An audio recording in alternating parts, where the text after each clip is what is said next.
শুরু এখানে।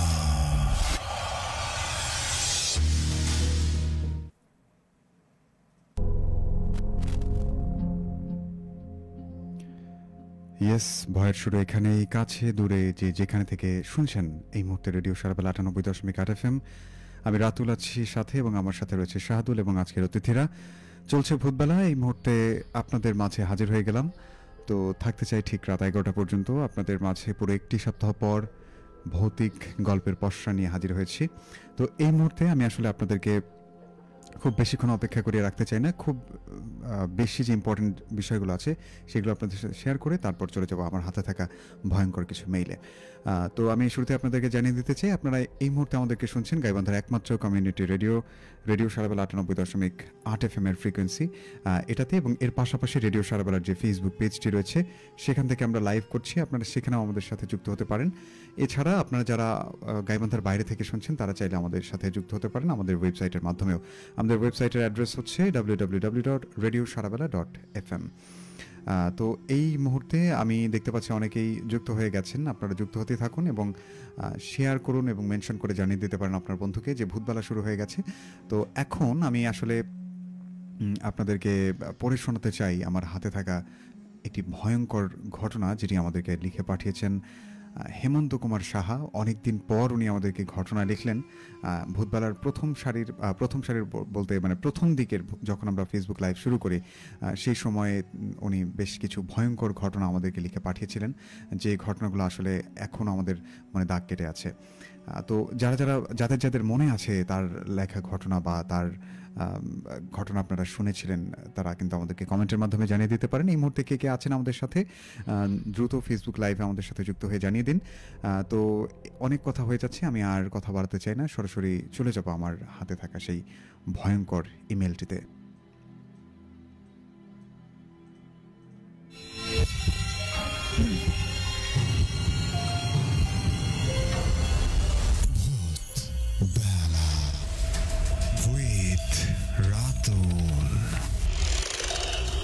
ভয়ের শুরু এখানে।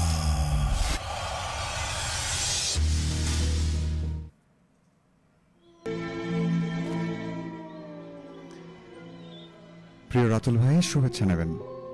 আশা করি আপনি অনেক ভালো আছেন। এতদিন শুধু ভূতবেলার জন্য ঘটনা লিখতে মন চঞ্চল বোধ করছিল। অনেকদিন পর আবারও ভূতবেলার জন্য আমার সাথে ঘটে যাওয়া একটা ঘটনা লিখতে যাচ্ছে। আজকের ঘটনাটি শ্রোতাদের লোমহর্ষক লাগবে বলে আশা রাখছি। আমার প্রত্যাশা ঘটনাটি দর্শক এবং শ্রোতা মহলে পাঠ করবেন। মানুষের জীবনটা সত্যি বড় রহস্যময়। রহস্যের কান্না হাসির আড়ালে তবুও এই জীবন অবিচল। জীবন চলার পথে একটু বিশ্রাম দরকার, আর এই বিশ্রাম গ্রহণের একটি অন্যতম পথ হলো ভ্রমণ। তবে সেই ভ্রমণে যে এমন একটি ভৌতিক অভিজ্ঞতার সম্মুখীন হব তা কখনোই আমি ভাবিনি। এবার বোর্ড পরীক্ষার শেষে আমি আমার ঠাকুমার বাবার বাড়ি দিনাজপুরের রানীগঞ্জ গ্রামে গিয়েছিলাম। সেখানে গিয়ে আমি আমার ঠাকুমার ছোট ভাই বাবুল দাদুর বাসায় কিছুদিন অবস্থান করি। এর আগেও আমি তার বাসায় গিয়েছিলাম অনেকবার, কিন্তু এরকম পরিস্থিতির শিকার কখনো হয়নি। বলা বাহুল্য, পূর্বে আমি এভাবে ভূত গবেষণাও করতে জানি। সেখানে আমি অনেক আগে থেকেই জানতাম যে আমার ঠাকুমার বাবার বাড়ির পেছনে একটি পুরনো কবরস্থান আছে। আমার ঠাকুমার কাছে সেই কবরস্থান নিয়ে অনেক ঘটনা শুনেছি। তাদের শৈশবের কিছু ভয়ানক অভিজ্ঞতাও শুনেছিলাম, তবে সেগুলো কিছুটা রম্যভাবে গ্রহণ করেছিলাম। এই রম্যভাবেই যেন আমার জীবনে কাল হয়ে দাঁড়ালো। তো মূল ঘটনায় আসা যাক। সেদিন আমার সাথে যে ঘটনা ঘটেছে সেগুলো খানিকটা ভোলার চেষ্টায় আমি বার এবং তারিখটা আড়াল করছি। তবে যতটা মনে পড়ে, সেদিন অমাবস্যার রাত ছিল। আর আমার মনে একটা জিনিস আগে থেকেই বাসা বেঁধেছিল, সেটা হলো অমাবস্যার রাতে অলৌকিক বা ভৌতিক স্পিরিটগুলো তাদের পূর্ণ শক্তি সঞ্চার করার চেষ্টা করে। তো আমি সেদিন রাত 10 ঘটিকায় সেই বিষয়গুলো এক্সপ্লোর করার জন্য সেই কবরস্থানের পথে রওনা দিই। উল্লেখ্য, এই কবরগুলো সম্ভবত ব্রিটিশ আমলের। সেখানে প্রায় 20 থেকে 30 জন ব্যক্তির কবর রয়েছে। যদিও কালক্রমে তাদের পরিচয়গুলো সেখানে আর নেই, স্থানীয়রা তেমন কিছু বলতেও পারে না। তবে সেদিন রাতে সবার চোখের কিছুটা ফাঁকি দিয়েই বের হয়ে পড়ি আমি। পথের ধারের কুকুরটা অবশ্য আমাকে দেখে ঘেউ ঘেউ করে উঠল কয়েকবার। তাতে কোনো রকম তোয়াক্কা না করে আমি এগিয়ে গেলাম। বাড়ির পেছন দিকের দরজাটা খুলে কিছুটা ঘন জঙ্গল আস্তরণ পার করে আমি কবরস্থানের ওখানে গিয়ে পৌঁছানোর চেষ্টা করছি। তবে এই পথটা এতটাও সহজ ছিল না। যখন আমি সেই কবরস্থান থেকে প্রায় 200 ফুট মতন দূরে, তখন থেকেই আমার সাথে কিছু বিরূপ ঘটনা ঘটতে শুরু করে। প্রথমত আমি কিছু মৃত পাখিকে আমার চোখের সামনে পড়ে থাকতে দেখে মনে হলো তারা সদ্য প্রাণ ত্যাগ করেছে। এগুলো দেখে ভাবলাম হয়তো কোনো ভাইরাসজনিত সমস্যার ফলাফল এগুলো। কিন্তু এরপর যেটা ঘটল তাতে আমার চোখ কপালে উঠে গেল। মৃত পাখিগুলো মাটিতে কেমন যেন নড়াচড়া করতে শুরু করলো। তাদের কেউ ডানা ঝাপটাচ্ছিল না, এমনকি শ্বাসও নিচ্ছিল না। তাদের পা চলা দূরের কথা, আমার দৃষ্টিতে যতটুকু ধরা পড়েছে কেমন যেন অদ্ভুতভাবে তারা ছোটাছুটি করছিল। এসব দেখে আমার সেখানে জ্ঞান হারানোর মতো অবস্থা। তবুও তখন সৃষ্টিকর্তাকে স্মরণ করছিলাম আর মনকে আশ্বাস দিচ্ছিলাম আমাকে এগিয়ে যেতে হবে। পাখিগুলোকে সে অবস্থাতে রেখেই আমি সামনে এগিয়ে যেতে থাকলাম। সে অবস্থায় হঠাৎ পেছনে তাকিয়ে দেখি একটা পাখিও নেই সেখানে। আমি আবার উদ্ভ্রান্ত হয়ে গেলাম। এবার সামনে পড়ল একটা বাঁশের ঝাড়। এর আগেও আমি বাঁশের ঝাড় নিয়ে অনেক ভৌতিক কথা শুনেছি। তখন সেগুলো আমার কানে বাজতে শুরু করলো। আমি যথাসম্ভব চেষ্টা করলাম বাঁশগুলোকে এড়িয়ে যাওয়ার, কিন্তু পারলাম কই। সেই বাঁশঝাড় যে একটা বৃহৎ অঞ্চল জুড়ে ছিল। আমি শুধু মনে মনে সৃষ্টিকর্তাকে স্মরণ করছি এবং এগিয়ে যাচ্ছি। হঠাৎ আমার কাঁধে একটি ভয়ানক জীব এসে পড়ল। আকারে একজন প্রাপ্তবয়স্ক মানুষের হাতের থাবার সমান। জীবটি এর আগে আমি কখনো দেখিনি। তার গা দিয়ে জঘন্য রকমের একটি গন্ধ আসছিল, যেন ময়লার ভাগার আমার গায়ে এসে পতিত হয়েছে। মনে হচ্ছিল তার ওজনে আমার কাঁধ ভেঙে যাবে। এত ক্ষুদ্র জীবের এমন ওজন অনুভব করব আমি বিশ্বাসই করতে পারছি না। আমি যখনই সেটাকে হাত লাগিয়ে সরাতে গেলাম, আমার হাতে একটি ক্ষত সৃষ্টি করে দিল। সেই সাথে শুরু হয়ে গেল রক্তপাত। রক্তক্ষরণ চলতে থাকলেও সেই অদ্ভুত জীবটি সেখান থেকে সরে যায়। এবার আমার সাথে ঘটনাটি ঘটল। তারপর আমি আর কোনো সাহস পাই না। দূর থেকে সেই কবরস্থান থেকে এক ঝাপসা উজ্জ্বল আভা দেখতে পাই। যে সাহস সঞ্চার করে সেখানে উপস্থিত হয়েছিলাম সেটা এক পলকের মধ্যেই দূরীভূত হয়ে যায়। আমি পথের বিপরীতে মোড় দিয়ে বাসার দিকে যেতে ধরি। এমন অবস্থার ক্ষেত্রে দেখা যায় মানুষ দৌড়াতে পারে না, কিন্তু আমার ক্ষেত্রে ঘটল ঠিক বিপরীতটা। আমার পায়ের গতি যেন অস্বাভাবিকভাবে বেড়ে যেতে লাগলো। কিন্তু একটা জিনিসের প্রতি আমি প্রবলভাবে আতঙ্কিত হয়েছি। আমি বাসার দিকে যত যাচ্ছিলাম সে মুহূর্তে আমার মনে হচ্ছিল আমার ডান চোখ দিয়ে বাসায় দেখছি আর বাঁ চোখ দিয়ে সেই কবরস্থান দেখছি, অথচ কবরস্থান ছিল আমার ঠিক পেছনে। আর আমার কানে ভেসে আসছিল সেই উজ্জ্বল লাভা থেকে কিছু উচ্চ স্বরে ভাসমান বার্তা। যে ভাষার বার্তাগুলো দেয়া হচ্ছিল তা আমি কিছুতেই বুঝতে পারি না। আতঙ্কে আধখানা হয়ে আমি বাসায় ফিরে আসি। বাসায় ফিরে বাসার দরজায় কড়া নাড়তে থাকি। কিন্তু অবাক করা বিষয় হচ্ছে আমার হৃদস্পন্দন বেড়ে যায়নি, শরীর থেকে ঘাম ঝরেনি, আতঙ্ক কমে গিয়েছিল। এরকম বিপরীতার্থক ঘটনা কেনই বা ঘটল আমি তার উত্তর এখন পর্যন্ত খুঁজে পাই না। বাসায় ফিরে সেই রাতে আমি অদ্ভুত সেই প্রাণীটা, সেই ভাসমান ভাষা এবং এরূপ ঘটনা সংক্রান্ত রিসার্চ করতে থাকি, কিন্তু কোনো রকম সহায়ক তথ্য পাই না। এরকম ঘটনা কোনোদিন কারোর সাথে ঘটেছিল কিনা সেটাও জানি না। তবে সেই রাত আমার জীবনের ইতিহাসের পাতায় স্থান করে নেয়ার মতো। সেই লোমহর্ষক মুহূর্ত আমি কখনোই ভুলব না। অগ্রিম ধন্যবাদ জানাই রাতুল ভাই আমার ঘটনাটি পাঠ করার জন্য। সবাই ভালো থাকুন, সুস্থ থাকুন, অবশ্যই সাবধানে থাকুন। এবং তারপর ওনার পরিচয় জানিয়েছেন ইতি হেমন্ত কুমার সাহা, গাইবান্ধা সদর, গাইবান্ধা। আরেকটি বিষয় কিছুক্ষণ পরে বলছি, সেটি হচ্ছে ওনার হাতের যে ক্ষতটি, সেই ক্ষতটির চিহ্ন এখনও ওনার হাতে আছে এবং সেই চিহ্নটির সহ উনি একটি ছবি আমাদেরকে অ্যাটাচমেন্ট করে পাঠিয়েছেন। আমি কিছুক্ষণ পরে আমাদের ভূতবেলার কমেন্ট বক্সে সেই ছবিটি পিন করে দেবো, আপনারা চাইলে সেখান থেকে দেখে নিতে পারেন।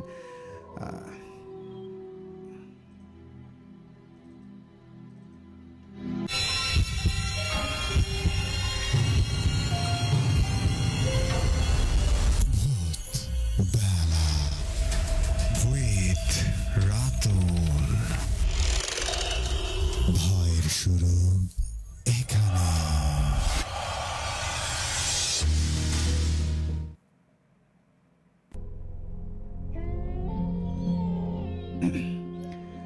ইয়েস, ভয়ের শুরু এখানেই। আমরা এই মুহূর্তে দেখছি এবং শুনছি রেডিও সারাবেলার জনপ্রিয় ভৌতিক ঘটনার অনুষ্ঠান ভূতবেলা। তো এই মুহূর্তে আমি রাতুল আছি আপনাদের সাথে। আমি চমৎকার একটি ঘটনা আপনাদেরকে পড়ে শোনালাম, যেটি আমাদেরকে লিখে পাঠিয়েছেন হেমন্ত কুমার সাহা, মধ্যপাড়া গাইবান্ধা থেকে। যারা যারা আমাদেরকে দেখছেন আপনারা জানাতে পারেন যে আপনাদের কাছে এই ঘটনাটি কেমন লাগলো বা কেমন লাগছে আজকের আয়োজন। আমাদের কাছে আরও বেশ কিছু ইমেল রয়েছে এবং আজকে অতিথি আছে, অতিথির কাছেও ঘটনা শুনবো। তবে তার আগে আমি আপনাদের কথাবার্তাগুলো যেতে চাই। যেমন এই প্রথম ঘটনাটি আপনাদের কার কাছে কেমন লেগেছে আমাদেরকে একটু জানাতে পারেন। তো দেখতে পাচ্ছি এখানে আমাদেরকে একেবারে শুরুতেই লিখেছেন খন্দকার আশিক। আসসালামু আলাইকুম রাতুল ভাইয়া, আমি মুনতাসির ফুলবাড়ি বাদিয়াখালী থেকে শুনছি। আপনাকে ঈদের অগ্রিম শুভেচ্ছা রইল এবং সেই সাথে সালাম। ওয়ালাইকুম সালাম। এরপর আমাদের সাথে হেমন্ত কুমার সাহা যুক্ত হয়েছেন। ভাইয়া কেমন আছেন? আমাদের সাথে ছিলেন বৃষ্টি লিখেছেন সাথে আছে শেষ পর্যন্ত। আমাদেরকে লিখেছেন এস এম সজীব, খুব ভয়ঙ্কর একটা গল্প শুনতে চেয়েছেন উনি আমাদের থেকে। লিখেছেন হাই ভাইয়া, আমার নাম অমিত হাসান, শুনছি তিনদহ থেকে, ভালো লাগছে, শেষ পর্যন্ত সঙ্গে থাকবে এমনটি জানিয়েছেন উনি আমাদেরকে। রাতুল ভাই, আমি আছি গাইবান্ধার মোল্লারচর থেকে, কি ভুল ছিল আমার? আচ্ছা, আসলে আপনার কি ভুল ছিল সেটা আমি জানি না, তবে আপনার নামটি অবশ্যই লেখা উচিত ছিল এখানে। আচ্ছা, দেখতে পাচ্ছি আমাদের সাথে রঞ্জু মিয়া যুক্ত হয়েছেন। আমি চক কুমেদপুর ডিপ বাজার থেকে দেখছি ভাইয়া। রঞ্জু মিয়া, আপনাকে স্বাগত। বৃষ্টি লিখেছেন ভূত বেলা অনেক ভালো লাগে, অনেক ধন্যবাদ। ছিলেন আমাদের সাথে তৃষ্ণা লিখেছেন, শারমিন তৃষ্ণা, কেমন আছো রাতুল? অনেক ভালো আছি, আপনি কেমন আছেন জানাবেন। এরপর দেখতে পাচ্ছি জিহাদ আমাদেরকে লিখেছেন 3 মাস পরে যুক্ত হলাম মিয়ার বাজার থেকে। জিহাদ, আপনাকে স্বাগত, কারণ অনেকদিন পর যুক্ত হয়েছেন, ভালো লাগছে আপনাকে পেয়ে। লিখেছেন আমাদেরকে রেজা ভাই, আচ্ছা ভয় লাগে না, ঠিক আছে, ধন্যবাদ। এর বেশি কি বলার আছে। লিখেছেন ভূতবেলা অনুষ্ঠানটি আমার কাছে খুব ভালো লাগে, চালিয়ে যান, শেষ পর্যন্ত সাথে আছি। আমাদের সাথে ছিলেন রঞ্জু, উনি আমাদেরকে জানিয়েছেন। মোস্তাফিজুর রহমান লিখেছেন ফুলবাড়ি থেকে শুনছি, আমি কিছুক্ষণ আগেই ফুলবাড়ি দিয়ে আসলাম। লিখেছেন আমাদেরকে ভাই আরজে মানে কি? আচ্ছা, আরজে মানে হচ্ছে রেডিও জকি, যেমন, হ্যাঁ বলে দিলাম তো। আচ্ছা, আমাদের সাথে মোস্তাফিজুর ছিলেন আমাদের সাথে। লিখেছেন আমাদেরকে হেমন্ত কুমার সাহা, ধন্যবাদ রাতুল ভাইয়া। ভাই আপনাকে অনেক অনেক ধন্যবাদ, কারণ আপনার কারণে এই চমৎকার ঘটনাটি শ্রোতাদেরকে শোনাতে পারলাম এবং আমারও অনেক ভালো লাগছে আপনার ঘটনাটি পড়ে। ইমেলটি ভালো ছিল, লিখেছেন শারমিন তৃষ্ণা। রিয়া ছিলেন আমাদের সাথে। আসসালামু আলাইকুম রাতুল ভাই, প্রোগ্রাম অনেক সুন্দর হচ্ছে, চালিয়ে যাও, আছি শেষ পর্যন্ত। এরপর দেখতে পাচ্ছি রাইম আদনান ছিলেন আমাদের সাথে। রাইম আদনান লিখেছেন মেসেজ দেখো। মুক্তি সাহা ছিলেন আমাদের সাথে, গুড ক্যারিয়ান। মুক্তি সাহা আমাদের সাথে যুক্ত হয়েছেন, অনেক অনেক ধন্যবাদ যুক্ত হওয়ার জন্য। এবং আমি মনে হয় ফার্স্ট টাইম আপনাকে দেখছি, আশা রাখছি আপনারা এখন থেকে থাকবেন সবসময়। রিয়া লিখেছেন ঘটনাটা শুনে ভয় লাগলো ভাইয়া, প্রোগ্রাম ভালো হচ্ছে, চালিয়ে যান, পুরোটা সময় জুড়ে সাথে আছি। ওয়ালিদ ছিলেন আমাদের সাথে এস এম সজীব ছিলেন। আজকের অনুষ্ঠানটা অনেক সুন্দর ছিল ভাই, ধন্যবাদ। আরমান লিখেছেন হরিণাবাড়ি থেকে, আমাদেরকে লিখেছেন মনোয়ার হোসেন, উনি পবিত্র ঈদুল আজহার শুভেচ্ছা জানিয়েছেন। এবং রূপগঞ্জ নারায়ণগঞ্জ থেকে উনি আমাদেরকে শুনছেন। আলামিন ছিলেন আমাদের সাথে, উনি লিখেছেন রসুলপুর থেকে, বন্যার পানি আর ভূতবেলা অনেক ভালো লাগছে, চমৎকার একটা মন্তব্য করেছেন, সাবধানে থাকবেন যেহেতু বন্যা। লিখেছেন আমাদেরকে ফারজানা, অনেক ভালো লাগছে ভাইয়া, চালিয়ে যান, থ্যাংক ইউ।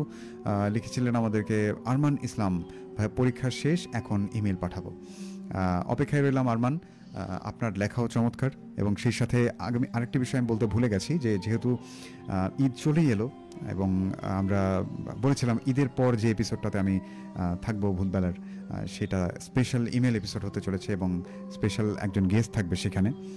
তো স্পেশাল ইমেল এপিসোডে যারা ঘটনা পাঠাতে চান, ইমেল পাঠাতে চান, অর্থাৎ আপনারা চান আপনার ঘটনা আমি পড়ে শোনাই, তো তারা কিন্তু চাইলে আমাকে মেল করতে পারেন। আমাদের মেল অ্যাড্রেসটি হচ্ছে bhoot.sarabela@gmail.com।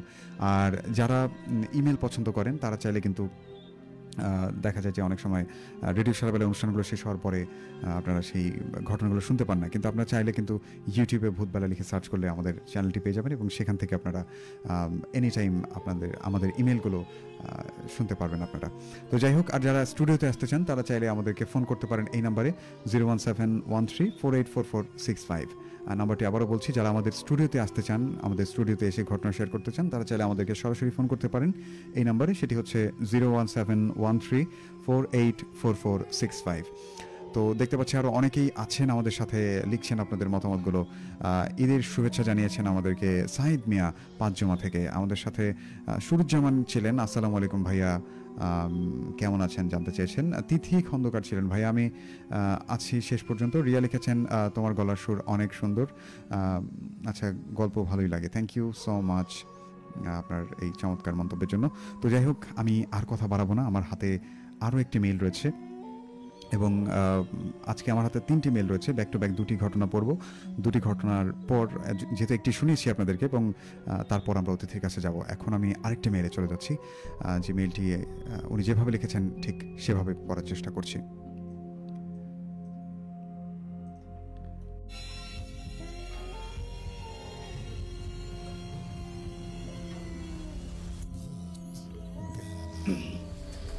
with রাতুল। ভয়ের শুরু এখানে।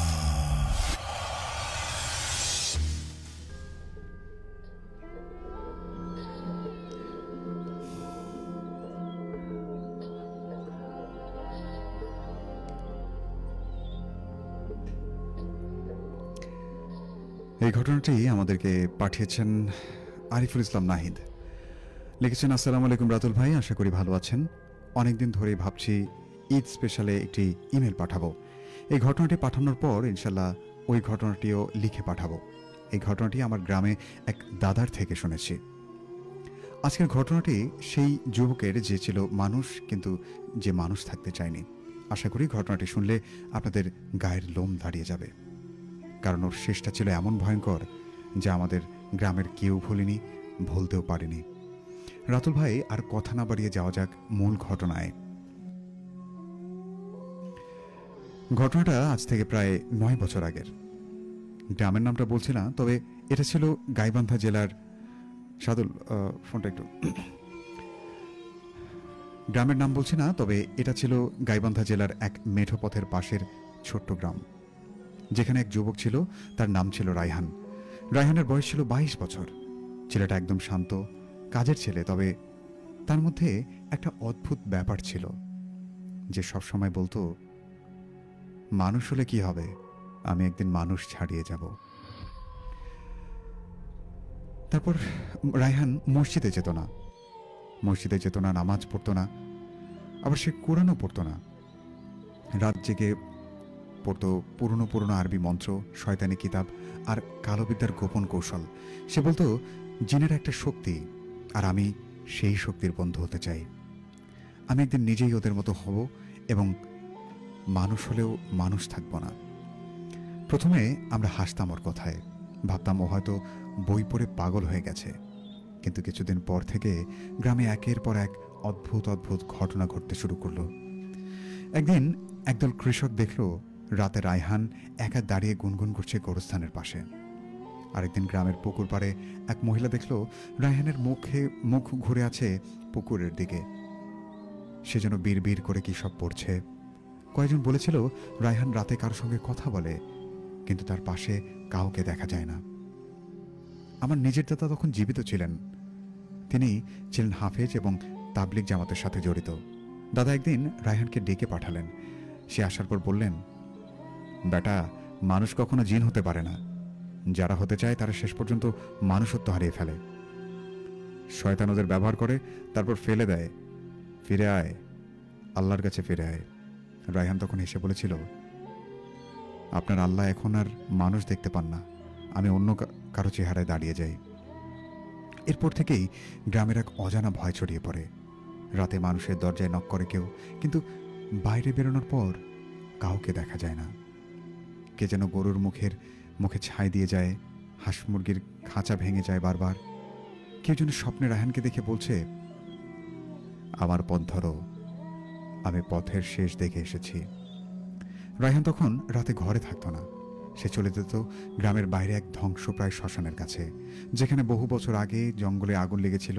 লোকেরা বলতো সেখানে ও বসে সংযোগ ঘটায়, এবং সে মাঝে মাঝে বলতো, আমি এখন ওদের শুনি আমি মানুষ নই, আমি তাদের মতো।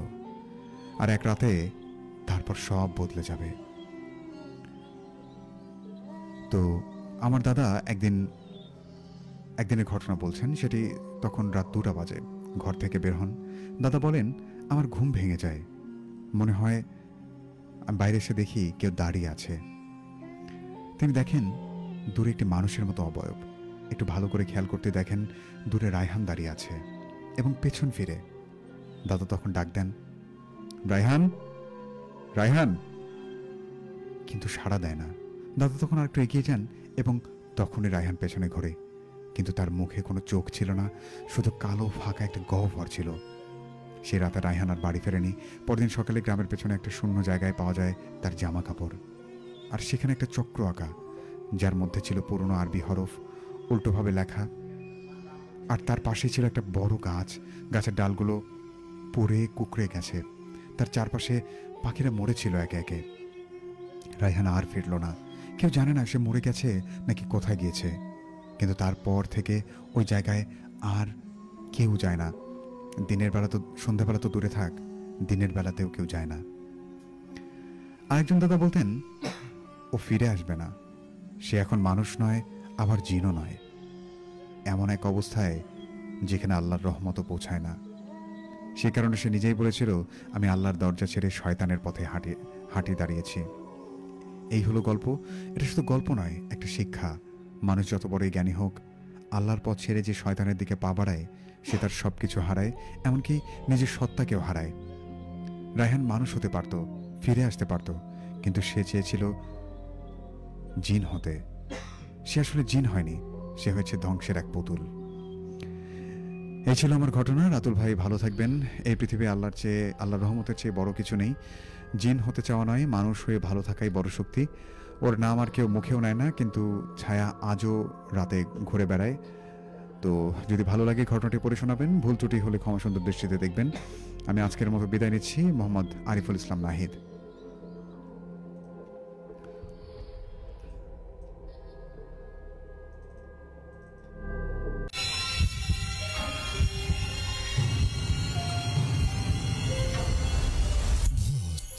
বেলা with রাতুল।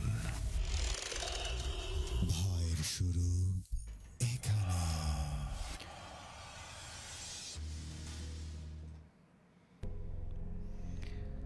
ইয়েস, ভয়ের শুরু এখানেই। আপনারা যারা দেখছেন আমাকে, অর্থাৎ আমাদেরকে দেখছেন, চলছে ভূতবেলা। আমি সাথে আছে রাতুল এবং আমার সাথে শাহাদুল আছে এবং আমার সাথে রয়েছে আজকের অতিথি। তো এই মুহূর্তে যারা আমাদেরকে যে যেখান থেকে দেখছেন, আপনারা জানাতে পারেন কে কোথা থেকে শুনছেন এবং আপনার সঙ্গে ঘটে যাওয়া এরকম ভৌতিক কোনো অভিজ্ঞতা আছে কিনা, বা আপনি আপনার জীবনে কখনো এক্সপিরিয়েন্স করেছেন, অথবা আপনার শোনা কোনো ঘটনা আছে কিনা যেটি আপনি দেখেননি কিন্তু শুনেছেন কারো থেকে। তো এরকম ঘটনা থাকলে কিন্তু আমাদের সাথে শেয়ার করতে পারেন। আর আপনি যদি আমাদের স্টুডিওতে এসে শেয়ার করতে চান, সেটি অনেক ভালো কথা। আপনি আমাদেরকে ফোন করতে পারেন এই নাম্বারে 01713484465। আর আরেকটি বিষয় হচ্ছে, আপনি যদি চান আপনার ঘটনা আমি পড়ে শোনাই, সেই ঘটনাটি আমাকে মেইল করতে পারেন। আমার মেইল অ্যাড্রেসটা হচ্ছে bhoot.sarabala@gmail.com। অনেকেই যারা ইমেইলের অ্যাড্রেসটি মানে কমেন্টে জানতে চান, আসলে আমাদের যারা ফেসবুক লাইভ দেখছেন তারা স্ক্রিনেই দেখতে পাচ্ছেন আমাদের ইমেল অ্যাড্রেসটি দেওয়া আছে, আপনারা চাইলে সেখানে মেইল করতে পারেন। লিখেছেন আমাদেরকে আরমান ইসলাম, ভাইয়া কোনো একদিন স্টুডিওতে যাব। এরপর মনিরা আক্তার লিখেছেন, আসসালামু আলাইকুম ভাইয়া, কেমন আছেন? অনেক ভালো আছে। রিয়া লিখেছেন, আমি পুরোটা সময় জুড়ে আছি, ঈদ মোবারক। ঈদ মোবারক আপনাকে রিয়া। জয় মামুন ছিলেন আমাদের সাথে। রাতুল ভাই ঈদ মোবারক। আগামী এপিসোডে শ্মশানের ঘটনাটি দেবো ইনশাল্লাহ। অবশ্যই কালকে অর্থাৎ নেক্সট এপিসোডে স্পেশাল এপিসোড হতে চলেছে। আপনারা চাইলে সেখানে আমাদেরকে ঘটনা পাঠাতে পারেন। যারা চান আপনাদের ঘটনা স্পেশাল ইমেল এপিসোডে প্রচারিত হোক, আপনারা বেশি বেশি ইমেল পাঠাতে পারেন আমাদেরকে, এবং অবশ্যই সেটি যেন ভয়ানক ঘটনা হয়। লিখেছেন আমাদেরকে রিয়া, ভাইয়া গল্পগুলো অনেক সুন্দর লাগছে, সাথে সাথে ভয়ও লাগছে। মোহাম্মদ ফরিদ হোসেন লিখেছেন আমাদেরকে, সৌদি আরব থেকে শুনছেন। মোহাম্মদ ফরিদ হোসেন ভাই, আপনার জন্য অনেক অনেক ভালোবাসা, অনেক দূর থেকে মনে রেখেছেন আমাদেরকে। লিখেছেন আমাদেরকে আজিজুল ইসলাম, ভাইয়া লাইভে যুক্ত হয়ে গেল মালয়েশিয়া থেকে। প্রোগ্রাম অনেক ভালো হচ্ছে, চালিয়ে যান, সঙ্গেই আছে। আজিজুল ইসলাম ভাই, আপনিও আমাদের নিয়মিত শ্রোতা, অনেক ভালো লাগছে আপনাকে পেয়ে। মিস করছি বরকত ভাই এবং আরিফুল ইসলাম ভাইকে, যাদের লেখাও মিস করি, মানুষগুলোকেও মিস করি এখন। লিখেছেন আমাদেরকে রাতুল ভাই, ঈদের অনেক অনেক শুভেচ্ছা, একটু আগে আপনাদের ওখান থেকে এলাম। লিখেছেন আমাদেরকে শাওন, ভয়েস ক্লিপ পাঠানোর সিস্টেমটা আছে? যে এই মুহূর্তে ইমেল মানে ভয়েস নোট পাঠানোর অপশনটা নেই। লিখেছেন আমাদেরকে রঞ্জু মিয়া, আছি শেষ পর্যন্ত ভাইয়া। তোহরা ইসলাম ছিলেন আমাদের সাথে। ভূত ভাইয়া কেমন আছেন? অনেক ভালো আছি। আমাদের সাথে আরিফ নাহিদ লিখেছেন, রাতুল ভাই ঘটনাটি কেমন লাগলো? অবশ্যই সেটি আমার কাছে ভালো লেগেছে। আপনাদের প্রত্যেকের লেখাই সুন্দর, তবে ভালো মন্দের বিচার বা সেটি সম্পূর্ণ শ্রোতাদের হাতে। শ্রোতারা আমাদেরকে জানাতে পারে এই ঘটনাটি কেমন লেগেছে। লিখেছেন আমাদেরকে আবারও, ভাইয়া প্রোগ্রাম অনেক ভালো লাগছে, একটু ভয় ভয়ও লাগছে। তোহরা লিখেছিলেন আমাদেরকে। হাবিবুর রহমান হাসিব ছিলেন আমাদের সাথে। লিখেছিলেন আমাদেরকে বেধার, আচ্ছা কি লিখেছেন, আচ্ছা মোস্তাকিন খন্দকার ছিলেন। আসসালামু আলাইকুম ভাই, কেমন আছেন? অনেক ভালো আছি। বেতার বন্ধু গোপী ছিলেন আমাদের সাথে। উনি লিখেছেন, দেখছি স্পেশাল এপিসোডে আমার মনে হচ্ছে সাইদ ভাই আসবে। হ্যাঁ অবশ্যই, সাইদ ভাই আমাদের স্পেশাল এপিসোডের গেস্ট, অনেকেই জানেন আগে থেকেই। আসলে স্পেশালটা এইভাবে বলে স্পেশাল তো থাকলো না তাহলে। তো যাই হোক, লিখেছেন আরিফ নাহিদ ভাই ঘটনা পাঠাবো না, ফোনে প্রবলেম হয়েছে। লিখেছেন আমাদেরকে সুরুজ্জামান মিয়া, ভাই আমি তারুক বোরাইল থেকে বলছি, অনেকদিন পর আবার যুক্ত হলাম, খুব ভালো লাগলো, থ্যাংক ইউ। আমাদের সাথে সামি ছিলেন। সাব্বির হোসেন লিখেছেন আমাদের সাথে ছিলেন। ফারদিন মাহি, গুড ভাই, গুড মর্নিং। আচ্ছা আচ্ছা, এটা কি গুড মর্নিং? আচ্ছা, কেমন আছেন? লিখেছেন আমাদেরকে সাব্বির হোসেন, উনি তিনদহ থেকে যুক্ত ছিলেন। জিয়াউস শামস আদনান ছিলেন আমাদের সাথে, সালাম জানিয়েছিলেন। ওয়ালাইকুম সালাম। তো এই মুহূর্তে আমরা আসলে কথা বাড়াতে চাই না, সরাসরি চলে যাব আমাদের স্টুডিওতে থাকা আজকে প্রথম অতিথি তার কাছে, এবং তার কাছে নাম ঠিকানা শুনবে এবং আমরা চলে যাব তার ঘটনায়। ভাই আসসালামু আলাইকুম। ওয়ালাইকুম আসসালাম, ধন্যবাদ রাতুল ভাই। জি, কেমন আছেন আপনি? আলহামদুলিল্লাহ, আপনি কেমন আছেন? জি আছি আলহামদুলিল্লাহ ভালো। মাহফুজ ভাই, আমরা কোন ঘটনা শুনবো? আমি আজ যে ঘটনাটা বলবো আমার বন্ধুর দাদুর সঙ্গে ঘটে যাওয়া। পরবর্তী যে ঘটনাটা বলবো আমার এক ছোট ভাইয়ের সঙ্গে ঘটে যাওয়া। আচ্ছা, তো আমি প্রথম ঘটনাটা শুরু করছি। জি জি অবশ্যই। ঘটনার সময়কালীনটা মনে নেই। সময়টা ছিল শীতের দিন। তখন আমার বন্ধুর বাসায় আমি একবার বেড়াতে গেছিলাম। বন্ধুর বাসায় যাওয়ার পর আমার বন্ধু আমাকে বলল যে আমার দাদু বেশ কয়েকদিন ধরে খুব অসুস্থ। তখন আমি বললাম যে কি হয়েছে, কি অসুস্থ? ও আমাকে বলল দাদুর বেশ কয়েকদিন হলো জ্বর, আর কয়েকদিন হলো বিছানা থেকে উঠতে পারতেছে না। আমাকে বলল যে তুই কয়েকদিন আমার সঙ্গে থাকার পরেই দুজনে মিলে একসঙ্গে যাব। আমি বললাম ঠিক আছে, যেহেতু আমার কয়েকদিন ছুটি আছে আমি থাকতে পারি, সমস্যা নেই। আচ্ছা, আমি বললাম চল তো দাদুর সঙ্গে দেখা করে আসি। আমাকে বললো ঠিক আছে চল। আমি ওর দাদুর কাছে গেলাম। তখন জিজ্ঞেস করলাম যে দাদু, সালাম দিয়ে বললাম কেমন আছেন? বললো আলহামদুলিল্লাহ ভালো আছি। আমাকে বললো যে তুমি কেমন আছো? আমিও বললাম আলহামদুলিল্লাহ ভালো আছি। আমার বন্ধু বলল দেখতেই তো পাচ্ছিস খুব অসুস্থ। তো আমি জিজ্ঞেস করলাম দাদু, হঠাৎ করে আপনার কি হলো, হঠাৎ করে এত অসুস্থ হলেন? বলল বাবা আমিও বুঝতে পারতেছি না যে হঠাৎ করে কেন অসুস্থ হলাম। বেশ কয়েকদিন ধরে তো আমার জ্বর, মাথা ব্যথা, কাশ, সর্দি এসব লাগিয়ে আছে।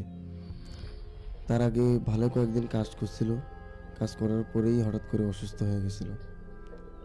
আমি সেই দিনের বেলা তাড়াহুড়ো করে দেওয়া অবস্থায় আমাকে বন্ধু বলল চল আমরা একটু বিশ্রাম নিই। আমরা ঘরে গেলাম। ঘরে যাওয়ার পর আমি ভাবতে লাগলাম যে আমার বন্ধুর দাদু হঠাৎ করে কী জন্য অসুস্থ হলো। কয়েকদিন আগে তো দেখলাম ভালো মন্দ কাজ করছিল, ভালোই ছিল। আমার বন্ধু ঘুমিয়ে গেল, আমি জাগনাই ছিলাম। তো ঘুম থেকে ওঠার পর আমাকে বললো তুই ঘুমাস নাই? আমি বললাম না আমি ঘুমাইনি। আমার বন্ধু বললো চল একটু ঘুরে আসি। তখন সময়টা বিকেল, শীতকাল ছিল তো এই জন্যে বিকেল হওয়ার সঙ্গে সঙ্গেই কিছুটা অন্ধকার। আমি বললাম যে ঠিক আছে চল। গায়ে চাদর মুড়িয়ে দুজন মিলে একসঙ্গে ঘুরতে গেলাম বাজারে। ওখানে বাজারে গিয়ে বেশ কিছুক্ষণ সময় কাটালাম আমরা দুজন। সময় কাটানোর পর আমি জিজ্ঞেস করলাম যে শীতের দিন বেশিক্ষণ বাইরে থাকা যাবে না, চল আমরা ফিরে যাই। তো আমার বন্ধু বলল ঠিক আছে চল। বাসায় আসার পর দেখলাম দাদু কাশতেছে, মাথায় হাত দিলাম, দেখলাম যে জ্বর আরও বেড়ে গেছে। ওকে। তো সেদিন রাত্রিবেলা রাত তখন 10টা বাজে প্রায়, হুম হুম। আমার বন্ধু আমাকে হঠাৎ করে বলতেছে চল একটু বাইরে যাই। আমি বললাম কেন, এত রাতের বাইরে কেন? বলতেছে যে প্রস্রাব বাড়াচ্ছে, পেশাব করতে যাব। পরে আমি বাইরে গেলাম। হঠাৎ করে দাদুর ঘর থেকে একটা আওয়াজ আসলো। হুম। আমি আওয়াজটা শোনার পর হজরতকে বললাম যে এটা কিসের আওয়াজ? ওরা আমাকে বলল হয়তোবা ঘরের ভিতরে হয়তোবা চিকা আছে, মুরগি আছে, এই জন্যই শব্দ হতেছে। আমি বললাম যে না, এটা সাধারণত প্রাণীর শব্দ না, হয়তোবা ঘরের ভিতরে কিছু আছে। আমি দরজাটা খুলতে চাইলাম, আমার বন্ধু আমাকে খুলতে দিল না। আমি বললাম যে খুলতে দিচ্ছিস না কেন? আমার বন্ধু বললো এখন দাদু ঘুমিয়ে আছে, এখন না খোলাই ভালো। পরে আমি বললাম ঠিক আছে চল আমরা ঘুমাই। আমরা দুজন মিলে ঘরে যাওয়ার পর দেখলাম যে ঘরের ভিতর থেকে একটা আলো আসতেছে। আমি একটু ঘাবড়ে গেলাম যে এত রাত্রে ঘরের ভিতরে লাইট অফ, আবার ঘরের ভিতর থেকে কিসের লাইট দেখা যাচ্ছে। আমার বন্ধুকে বললাম, বন্ধু বলল কিছু না, হয়তো বা এমনিতেই মোবাইলের আলো। আমি বললাম অসুস্থ মানুষ কীভাবে মোবাইল নিয়ে থাকবে? হয়তো বা মেসেজ আসছে সেই জন্যেই মোবাইলটা জ্বলে উঠছে। হ্যাঁ। তারপর আমি জিজ্ঞেস করলাম ঠিক আছে চল ঘুমাই। তো আমার বন্ধু ঘুমিয়ে গেল, আমার ঘুম ধরলো না। আমার ঘুম আসতেছে না। আমি একা একা বসেছিলাম। বসে থাকা অবস্থায় কিছুক্ষণ সময় বসেই থাকলাম। হঠাৎ করে আবার প্রথম যে আওয়াজটা শুনছিলাম ওই রকম আবার একটা আওয়াজ পাইলাম। পরে আমার বন্ধুকে না ডাক দিয়েই আমি নিজেই চেষ্টা করলাম যে দেখি এটা কিসের শব্দ। ঘরের ভিতর তো আর কেউ নেই, দাদু একাই আর আমরা দুইজন এক ঘরে একাই, বাকি সবাই ঘুমিয়ে গেছে। তারপর আমি হজরতকে না ডাক দিয়েই বাইরে বের হলাম। বাড়ির আঙিনার ভিতরেই অন্ধকার, বাড়ির সামনে টিউবওয়েল ছিল, সাইডে বাথরুম ছিল, তার সামনে ঝাপঝুপ গাছগাছালি ছিল। মানে দিনের বেলা দেখতে যতটাই সুন্দর, রাতের বেলা দেখতে ততটাই ভয়ঙ্কর। তো আমি মনে মনে ভাবলাম এত রাত্রে দাদুকে না ডাক দেওয়াটাই ভালো হবে। আমি বুঝতে পারতেছিলাম না যে কি হলো, হঠাৎ করে আমার ঘুম কেন আসতেছে না, আর এটা কি হচ্ছে, বারবার একটা শব্দ হচ্ছে। আমি দাদুর ঘরের দরজাটা খোলার চেষ্টা করলাম। তো আমি যখন দরজা খুলতে গেলাম, দরজাটা মনে হয় ভিতর থেকে কেউ আটকে ধরে আছে, কিছুতেই খুলতে চাচ্ছে না। আমি মনে মনে ভাবলাম দরজা তো দেওয়া আছে আর দাদু তো ঘুমায়। তো আমি মনে মনে ভাবলাম যে মনে হয় দরজাটা ভালোভাবে লাগানো হয়ে গেছে, এই জন্যই খুলতে চাচ্ছে না। পরে মনে মনে ভাবলাম যে আমি দাদুকে ডাক দেব। তারপরে ভাবলাম না, অসুস্থ মানুষ, তাকে ডাক দেওয়াটা ঠিক হবে না। পরে যখন আমি ঘরে যাব, ঘরে যাওয়ার দরজায় পা রাখার সাথে সাথেই অদ্ভুত একটা আওয়াজ হলো।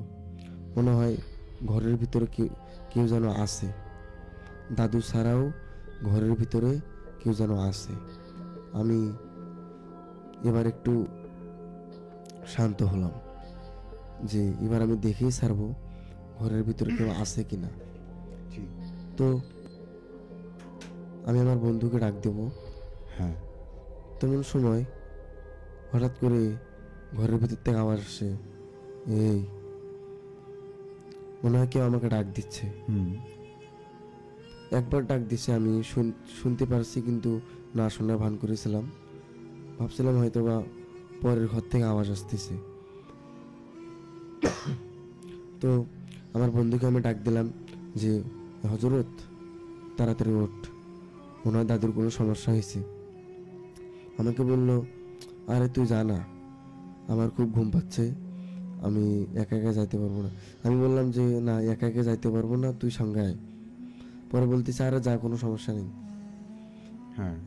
তারপর আবার যখন আমি ঘরের দরজা খুলে দাদুর ঘরের দরজার কাছে গেলাম, যাওয়ার পর আমি এবার দরজাটা ধাক্কা দিতেই খুলে গেল দরজাটা। ভিতরে ঢুকলাম, খুব অন্ধকার। দাদু দেখলাম যে বিছানায় শুয়ে আছে, মশারি টাঙ্গানো। দাদু একা একাই হুম। শীতে কাঁপছিল। দেখলাম তার কাঁথাটা গায়ে নাই। আমি মশারিটা তোলা করে কাঁথাটা তার গায়ে দিলাম। বুঝতে পারছিলাম না যে হঠাৎ করে এগুলো কি হচ্ছে। আমি তারপর কাঁথাটা নিয়ে তার গায়ে দিলাম। দেওয়ার পর দাদুকে ডাক দিয়ে বললাম, দাদু কোনো সমস্যা হচ্ছে কিনা? দাদু বললো, না বাবা, কোনো সমস্যা হচ্ছে না। দাদু শুধু আমাকে দাদু বলল, আমার একটু বাইরে যাইতে হবে, আমি প্রস্রাব করতে যাব। ওকে। তো আমি হজরতকে বললাম, এই, আমি তো দাদুকে একা একা নিয়ে যেতে পারবো না, তুই একটু সঙ্গে আসলে ভালো হয়। হজরত বলল, ঠিক আছে, তোকে আমি বললাম যে একাই যা, তাও বারবার আমাকে ডিস্টার্ব করতেছিস। পরে বললাম, আরে দাদু, আমি তো দাদুকে একা একা নিয়ে যেতে পারবো না। ও আমাকে বলল যে চল দাদুকে তুল। আমরা দুজন দাদুকে তুললাম। তোলার পর যখন নিয়ে যাব, তো আমি দাদুর চোখের দিকে তাকাইলাম। মনে হয় দাদুর চোখগুলো, মানে তার চোখগুলো খুব সাদা, আচ্ছা। সাদা সাদা দেখা যাচ্ছে, চোখের মনিটা দেখা যাচ্ছে না। আমি হয়তো বা ভাবলাম হয়তো দাদুর ঘুমের ভাবটা কাটে নাই। তারপর আমি হজরতকে বললাম, হজরত, দাদুর চোখের দিকে দেখতো, হঠাৎ করে দাদুর চোখটা এমন কেন হলো?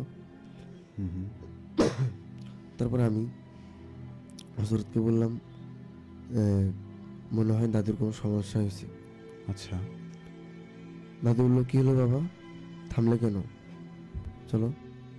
তারপর আমরা দাদুকে নিয়ে গেলাম। নিয়ে যাওয়া অবস্থায় দাদু হঠাৎ করে আমাদের হাত দুটো ছেড়ে দিল, ছেড়ে দিয়ে দাঁড় হয়ে গেল। আমার বন্ধু চমকে উঠল যে এটা কি হলো, দাদু অসুস্থ থাকা অবস্থায় হঠাৎ করে কীভাবে সুস্থ হয়ে গেল। অথচ আমি দেখলাম দাদু অসুস্থ হয়ে আছে, শুধু মনে হয় মানে তার শরীরে একটা জোর অনুভব করতেছে, মানে সে নিজের থেকে দাঁড় হয়ে গেল। তারপর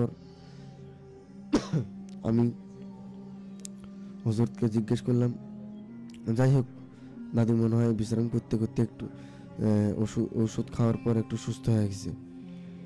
দাদুকে বললাম, দাদু চলেন। কোথায়? আমি বললাম, আরে কোথায় মানে, আপনি তো বললেন প্রস্তাব করতে যাব।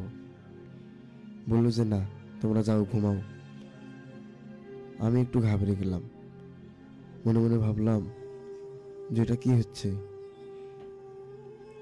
মানে আজকের রাতটা আমি ঘুমাইতে পারবো না।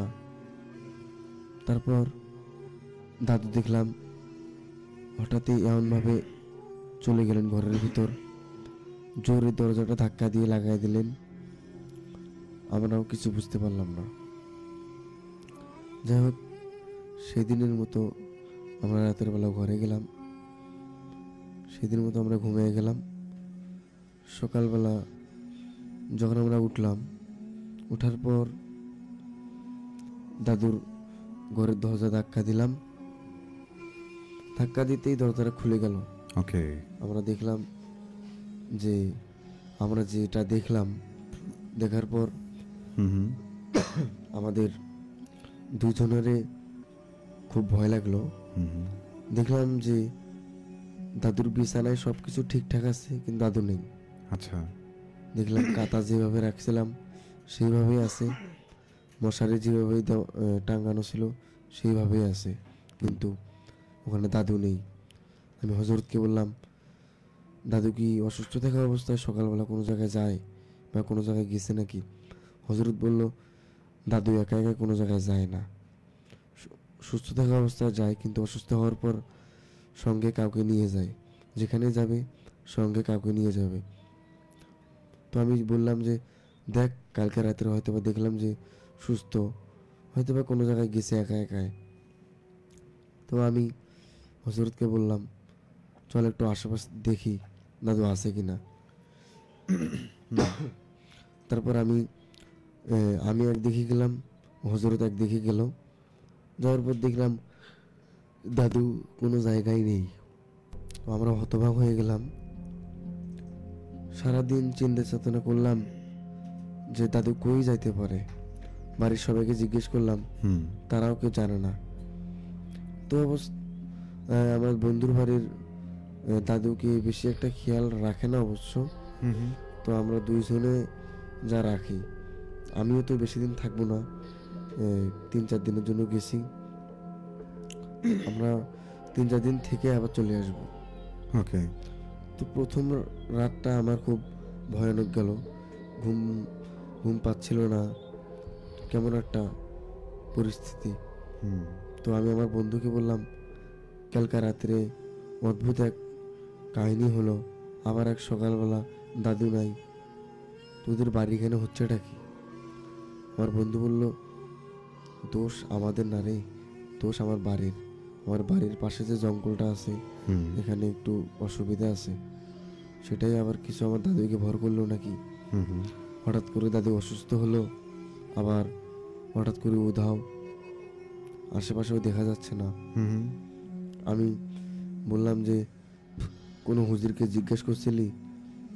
পরে বললো, না জিজ্ঞেস করি নাই, তো আজকে জিজ্ঞেস করব। হুম।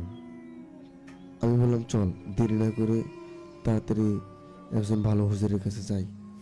তো বললাম, এখানে আশপাশে কোনো বড় মসজিদ আছে? কয়, হ্যাঁ, বাজারের ভিতরে বড় মসজিদ আছে। তা আমি বললাম, চল দেরি না করে ওই হুজুরের কাছে চলে যাই। তো আমরা হাঁটতে হাঁটতে ওই হুজুরের কাছে যাচ্ছিলাম। ইতিমধ্যেই দেখলাম যে বাড়ির পাশে জঙ্গলটার ওখান থেকে হ্যাঁ। দাদু হাঁটতে হাঁটতে আসতেছে। কিছুটা রাস্তাও ছিল। আমরা দুজনে অবাক হয়ে দুইজনের দিকে তাকাইলাম। তো আমি একটু আগানোর পর দাদুকে জিজ্ঞেস করলাম, যে দাদু কোথায় গেছিলেন? কয়, আরে বাবা, কোথায় গেছিলেন মানে? আমি তো সকালে ঘুম থেকে ওঠার পর ওষুধ খাইছিলাম, হ্যাঁ। তাই একটু সুস্থ বোধ করলাম, নিজে নিজে হাঁটতে বের হলাম। আমি বললাম, এটা কি বলতেছিলেন? আমরা তো আপনাকে সব জায়গায় খুঁজলাম, দেখলাম যে আপনার কোনো জায়গায় নেই। তো বললো, বাবা আমাকে দেখবা কেমন করে? আমি তো ফজরের নামাজের সময় বের হয়ে গেছি। আজান দেওয়ার পর পরেই তোমরা ঘুমিয়েছিলে, সেদিন আমি ডাক দিইনি। আজান দেওয়া শেষ, আমি একা একা বের হয়ে গেছি। হুম। তো বললাম, বের হয়ে গেছেন ভালো কথা, কিন্তু আপনি জঙ্গলের ওখানে কি করছিলেন? বলল, আরে গেছিলাম এমনিতেই, দেখলাম সকালের আবহাওয়াটা দেখলাম কেমন। আমরা বললাম, ঠিক আছে, আপনি এখন রুমে যান, নাস্তা করবেন কিনা জিজ্ঞেস করলাম। হ্যাঁ। উনি বলল, না নাস্তা মাস্তা করবো না, আমি ঘরে যাবো, একটু শুয়ে থাকবো। হুম হুম। আমি হজরতকে বললাম, চল আমরা হুজুরের কাছে যাই। তো আমি হজরতকে নিয়ে রওনা হলাম হুজুরের উদ্দেশ্যে। তো হুজুরকে বললাম, আচ্ছা এটা কি হুজুরকে আগে বলা ঠিক হবে, নাকি আজকের রাতটাও দেখবো? যদি এরকম কিছু হয় তাহলে পরের দিন আমরা হুজুরকে জানাবো। আমার বন্ধু বলল, ঠিক আছে, তুই যেমন বুঝিস। আচ্ছা।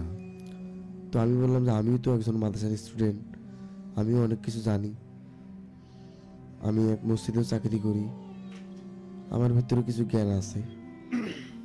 হুম। আমার বন্ধু মাদ্রাসায় পড়তো, এখন আর পড়ে না, ঢাকা গার্মেন্টসে চাকরি করে।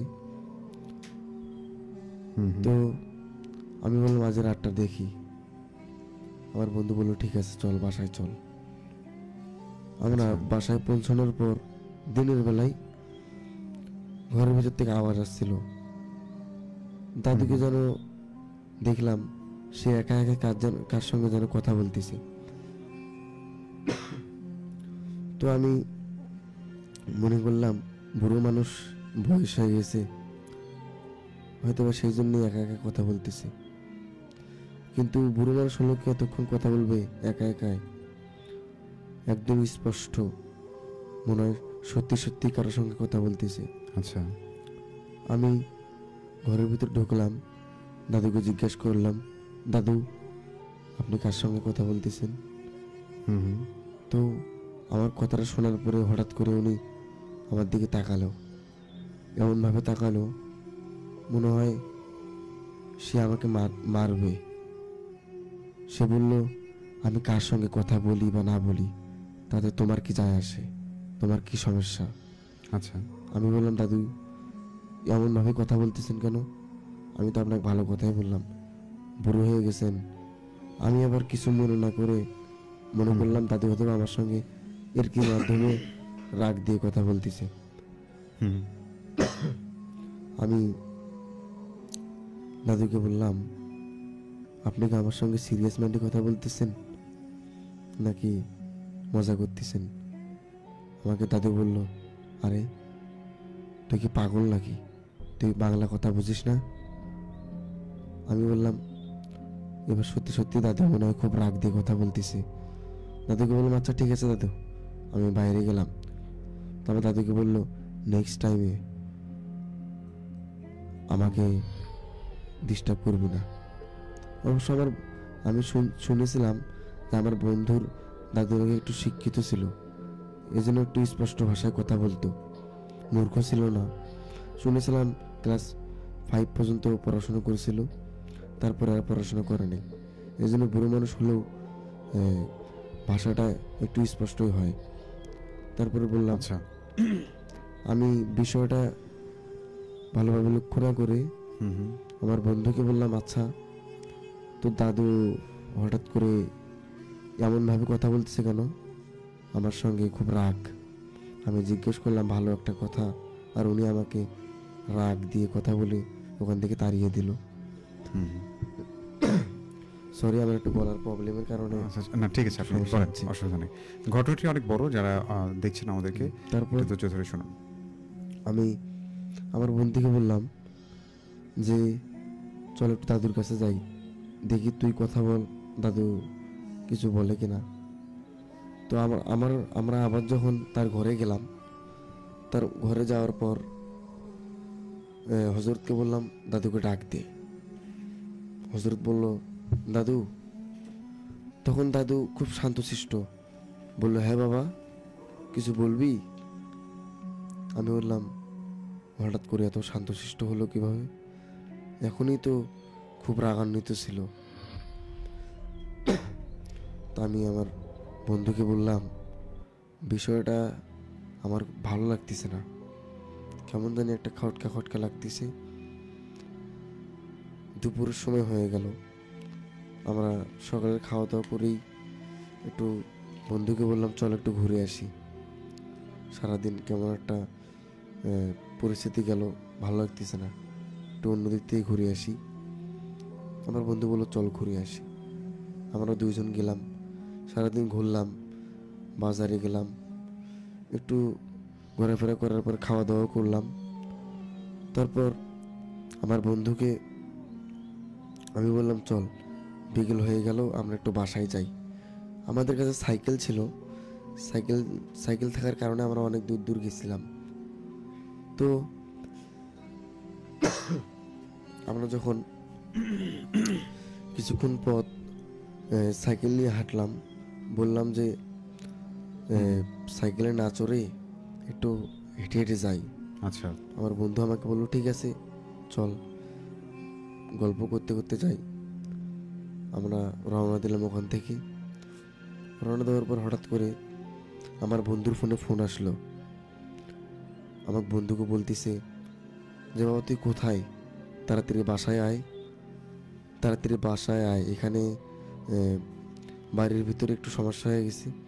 আমার বন্ধু ঘাবড়ে গিয়ে বলল কি সমস্যা, কি হয়ে গেছে? বললো যে তোর দাদু কেমন কেমন শুরু করে দিছে, ঘরের ভিতর দরজা আটকানো, মনে হয় এমনভাবে শব্দ হচ্ছে যেন ঘরের ভিতরে কিছু ভাঙচুর করতেছে। আমি ইতিমধ্যেই বললাম কি হয়েছে রে হজরত? আমার বন্ধু আমাকে বলল যে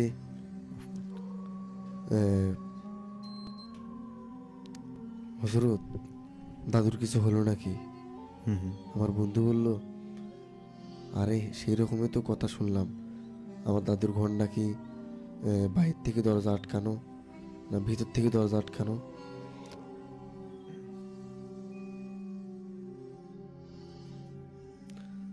ঘরের দিকেও আমাকে বলল ঘরের দরজা ভিতর থেকে আটকানো। হ্যাঁ হ্যাঁ। তো আমি জিজ্ঞেস করলাম যে কিভাবে? আমার পরিবারের কেউ বলতে পারতেছে না।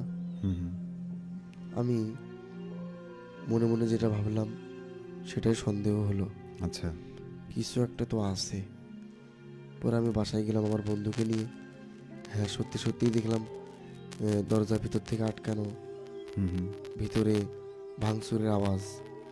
আমরা দৌড়ে গিয়ে দরজাটা খোলার চেষ্টা করলাম, আমরা দরজাটা খুলতে পারলাম না। দেখলাম যে খুব শক্তভাবে আটকানো ছিল দরজাটা। আমার বন্ধু বলল না এভাবে হবে না, দরজাটা আমরা ভাঙবো বা জোরে জোরে ধাক্কা দেবো। জি। তো আমার বন্ধু হঠাৎ করে দৌড়ে গিয়ে এক লাথি দিল দরজায়। হ্যাঁ হ্যাঁ। লাথি মারাই অবস্থায় দরজাটা খুলে গেল। আচ্ছা। দেখলাম দাদু খাটের সঙ্গে মানে অগোছালো অবস্থায় পড়ে আছে। আর দাদু যদি এভাবে পড়ে থাকে তাহলে ভাঙচুরটা কি করবে? আমার দাদু বলতেছে বাবা আমাকে একটু বাঁচাও, একটু জল দাও, জল খাও। আমি বললাম দাদু কি সমস্যা? বাবা আমি জল খাবো, জল খাবো, জল খাওয়ার পর আমি সব কিছু খুলে বলতেছি।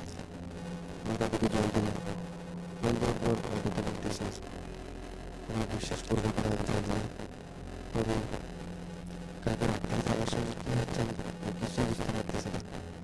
আমিও দাদুকে জিজ্ঞেস করলাম হ্যাঁ দাদু কাল থেকে যে আপনার সঙ্গে কি হচ্ছে আমিও কিছু বুঝতে পারতেছি না, আমার সঙ্গে যে কি হচ্ছে আমিও কিছু বুঝতে পারতেছি না।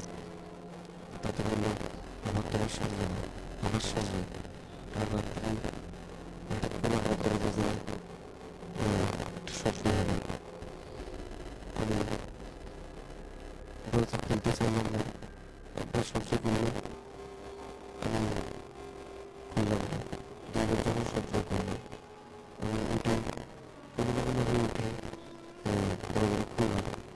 বাইরে প্রচণ্ড কুয়াশার কারণে কিছু দেখতে পারলাম না, শুধু অল্প একটু দেখা যাচ্ছিল বাইরের মধ্যে। দেখলাম যে হয়তো দরজার সামনে দাঁড়ানো আছে, আমাকে বলতেছে যে আমাকে একটু থাকতে দেবেন। আমি তো বললাম আপনি কে? বললাম আমার কোনো ঠিকানা নেই, আমি অজানা এক জায়গা থেকে আসছি। আমি দাদু কিছু বুঝে না বললাম মানে দাদু বললেন মানুষের ঠিকানা না থাকে, সব মানুষের ঠিকানা না কোনো ঠিকানা আছে, তো আপনার ঠিকানাটা করবেন বলেন। দাদুকে বললাম তো আমার কোনো ঠিকানা নেই। দাদু বলল নিশ্চয়ই আপনার আমাকে ভয় দেখাচ্ছে, সত্যি করে বলে আমার ঠিকানা নেই। আমার লোকটি মা হয়ে বলল আরে বললাম তো আমার কোনো ঠিকানা নেই, আমি আপনার কাছে থাকার আশ্রয় চাচ্ছি, আপনি থাকতে দিবেন কি না বলুন। বাইরে প্রচণ্ড ঠান্ডা, প্রচণ্ড কুয়াশার কারণে আমি থাকতে পারছিলাম না, সেই জন্য আপনার এখানে আসলাম। যদি থাকতে দেন তো বলেন, আর যদি না থাকতে দেন তাহলে বলেন, আমি চলে যাব। তারপর আমি আমার দাদু বলল, ঠিক আছে, ভিতরে আসেন। আমার দাদু যা দেখলো, বাইরে কুয়াশার কারণে কিছুটা দেখা যাচ্ছিল না। ভিতরে যখন লোকটা আসলো, লোকটার মাথায় ঘোমটা দেওয়া ছিল। আর দেখলাম, আমার দাদু আমাকে বললো, আমি দেখলাম যে লোকটার মাথায় ঘোমটা দেওয়া, কালো একটা পোশাক পরা। পায়ের দিকটা ঠিক খেয়াল করতে পারলাম না, হাতটা কোন রকম ভাবে দেখা যাচ্ছিল, কালো কুচকুচে। আমার দাদু একটু মনে মনে ভয় খাচ্ছিল, তো ভয় পেয়ে বলল, আচ্ছা ঠিক আছে, বলুন আপনি কিছু খাইবেন, আমার ঘরে হয়তো বা কিছু খাবার আছে। লোকটি বলল, খাবার দিলে একটু ভালোই হয়, কারণ আমি 2 দিন ধরে কিছু খাই না। তো আমার দাদু বলল, আপনি এখানে বসেন, আমি খাবার দিচ্ছি। আমার দাদুর ঘরে, আমার দাদু অসুস্থ থাকার কারণে কিছু খাইতে পারতো না। খাবার দেওয়ার পরেও উনি কম খাইতো, আর যেটুকু খাবার দিতাম ওইটুকু খাইতে পারতো না, নষ্ট করে রাখতো। নষ্ট করে রাখলেও খাবারগুলো ঠিকই, শীতকালীন ভাত যদি নষ্ট করে রাখা হয় তাও ভালো থাকে। তো আমার দাদু আমাকে বলল, আমি যখন লোকটিকে খাবার দিলাম, লোকটা খুব তাড়াতাড়ি 1-2 মিনিটের ভিতরেই খাওয়া শেষ করলো। আমি এবার লোকটাকে বললাম যে,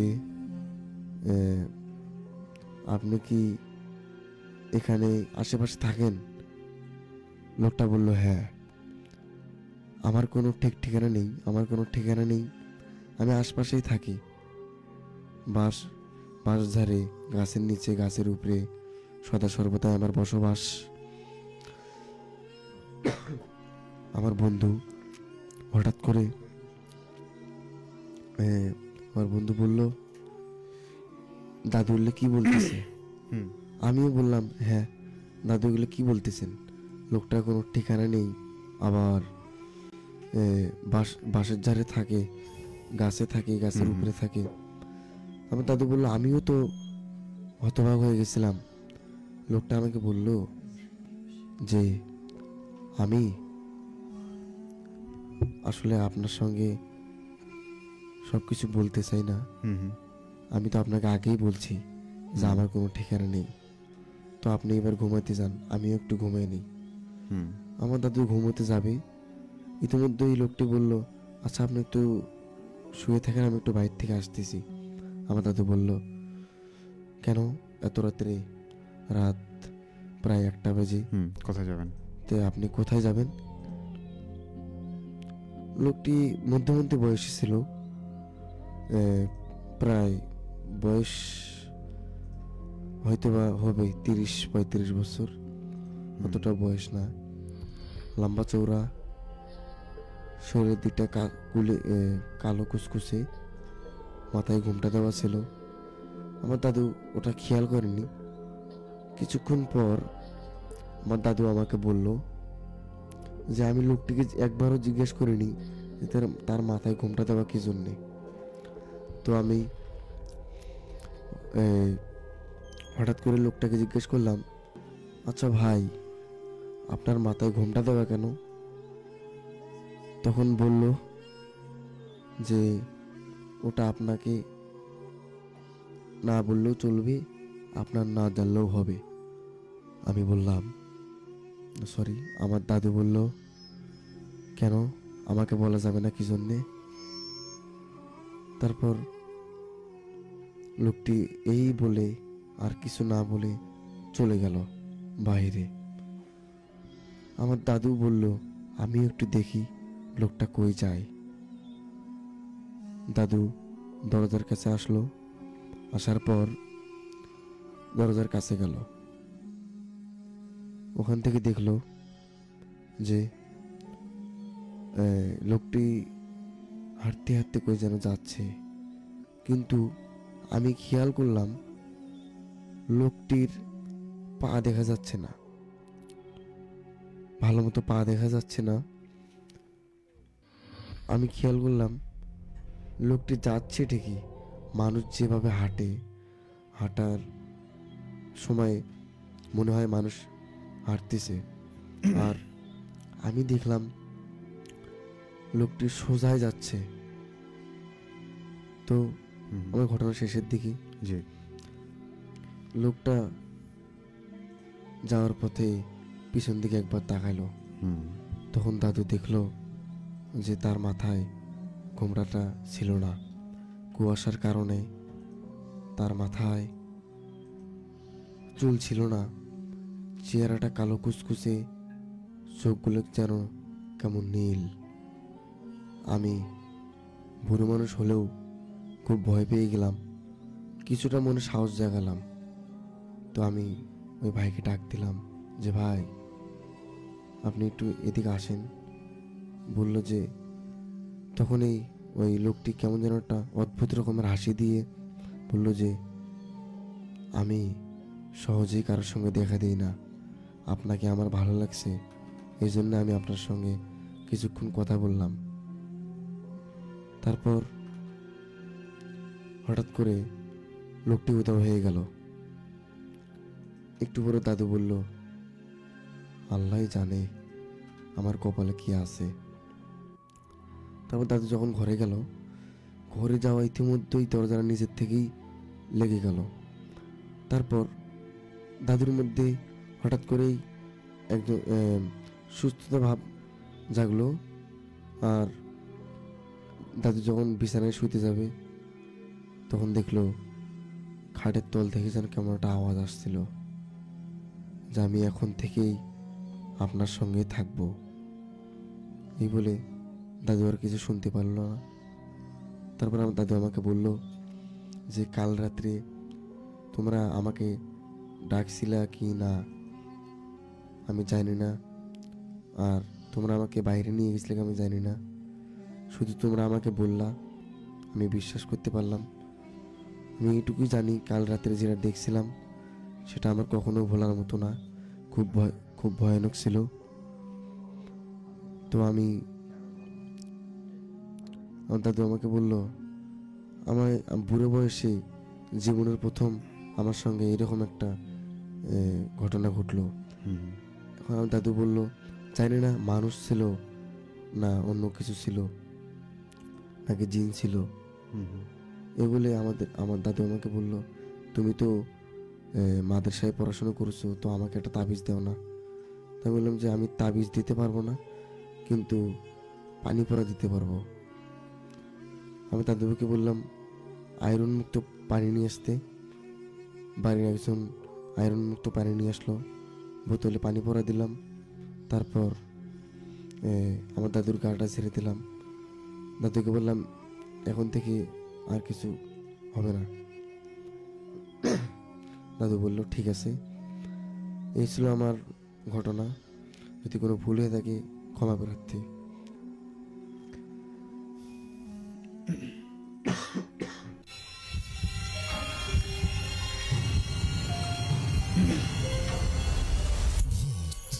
বেলা with রাতুল। ভয়ের শুরু এখানে।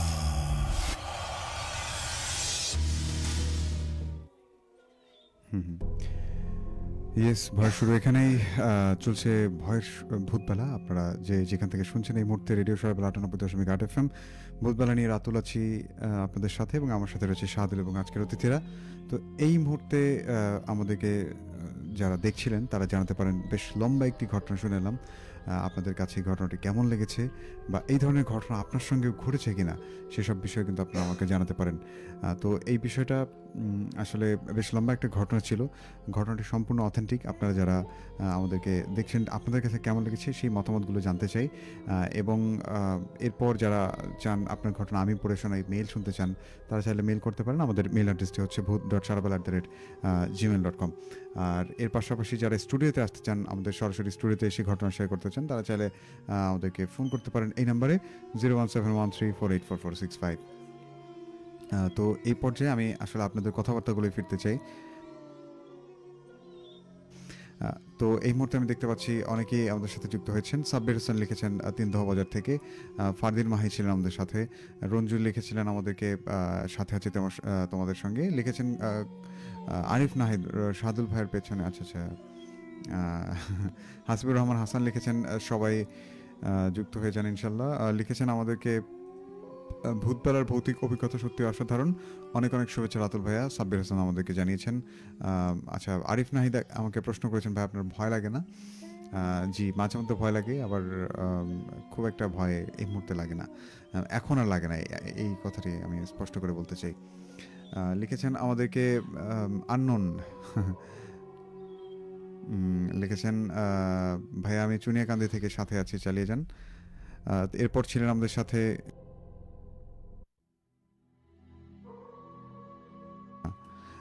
এরপর দেখতে পাচ্ছি আমাদেরকে লিখেছেন সাদাফাল মোতাসিম সামি, ভূতবেলার অনুষ্ঠানে যুক্ত হয়ে গেলাম বরাবরের মতো, কেমন আছো তোমরা? আমরা অনেক ভালো আছি আপু। দেখতে পাচ্ছি আমাদেরকে লিখেছেন কে, আরিফুল ইসলাম প্রিয়ন্ত, আজ শুরু থেকে জয়েন হয়ে গেলাম। আমাদের সাথে ছিলেন আরও ভাইয়া, ঢাকার রেডিওতে গিয়েছিলাম ভূতের কাহিনী বলতে 6-7 মাস আগে, তাই সেখানকার অভিজ্ঞতা কীরকম আপনার? হুজুরদের কাছে ঘটনা শুনে ভয় লেগেছে এমনটি জানিয়েছেন একজন। রাকিবুল হাসান লিখেছেন হাই, এরপর ভালোবাসা জানিয়েছেন আমাদেরকে মিরাজ হোসেন। মেহেদি হাসান লিখেছেন আসসালামু আলাইকুম ভাই, যুক্ত হয়ে গেলাম হরিপুর থেকে, শুনছি খুব ভালো হচ্ছে, চালিয়ে যান, শেষ পর্যন্ত সঙ্গে আছি। স্টেশন বাদিখালি থেকে ছিলেন রাকিব, আমাদেরকে লিখেছিলেন আবিদা সুলতানা আইভি, হ্যালো ভাইয়া। লোকমান আপনার, আমি লোকমান, আচ্ছা মানে ফেক অ্যাকাউন্ট থেকে যুক্ত হয়েছেন, যাই হোক। পলাশপাড়া থেকে আমাদের সাথে যুক্ত ছিলেন লোকমান, লিখেছেন আমাদেরকে সুরজামান মিয়া, খুব ভালো লাগলো ভাইয়া ভৌতিক ঘটনা। রানার মোড় থেকে আমাদের সাথে এমডি আরিফ ছিলেন, লিখেছিলেন আমাদেরকে আবিদা সুলতানা, আজকে কমেন্ট করলাম আমার আপুর ফোন থেকে। মেহেদি হাসান লিখেছেন খুব ভালো লাগছে, চালিয়ে যান ভাইয়া, অনুষ্ঠান অনেক ভালো হচ্ছে, আজ অনেকদিন পর যুক্ত হয়ে বেশ ভালো লাগছে। এরপর ভাইয়া জিনের সাথে থাকার লক্ষণগুলো কি কি জানেন? আমি তো আসলে এই বিষয়গুলো নিয়ে কাজ করি না, কীভাবে আমি আপনাদেরকে বর্ণনা দিই বলেন। লিখেছেন ছেলেবেলায় বন্ধুদের সাথে ছোট ফোনে ভূতবেলা শুনতাম, অনেক মজাদার ভৌতিক অনুভূতি ছিল সময়গুলো, ভূতবেলা শুনতে এলেই মনে পড়ে সেই স্মৃতির মুহূর্তগুলো। আচ্ছা, লিখেছেন আমাদেরকে যে জাহিদ ভাই দ্বিতীয় মেইলটা অনেক ভালো ছিল, কিন্তু অতটা ভয়ের ছিল না। লিখেছেন আমাদেরকে লুৎফুল আনোয়ার চট্টগ্রাম থেকে, শুনি আজকে যে কক্সবাজার থেকে জয়েন হয়েছেন উনি আমাদের সাথে। আমাকে ঈদের শুভেচ্ছা জানিয়েছেন আবিদা সুলতানা, লিখেছেন আমাদেরকে রোদ্দুর, লিখেছেন ভাইয়া কেমন আছেন, স্টেশন বাদে এখান থেকে বলছি। আমাদের সাথে রোমানা যুক্ত হয়েছেন, লিখেছেন আমাদেরকে রাসেল ভাই, যে আচ্ছা আচ্ছা রাতুল ভাইয়ের প্রোগ্রাম ভালো লাগে। দেখতে পাচ্ছি আমাদেরকে লিখেছেন ঈদের অগ্রিম শুভেচ্ছা, অনেকেই ঈদের শুভেচ্ছা জানিয়েছেন, আপনাদের প্রত্যেককেই জানাই ঈদের অনেক অনেক শুভেচ্ছা এবং অনেক অনেক শুভকামনা। ঘটনাটি বেশ ভয়ঙ্কর, লিখেছেন আমাদেরকে মিরাজ হোসেন। মুনতাসির মেজবা লিখেছেন রাতুল ভাই ঈদুল আজহার শুভেচ্ছা।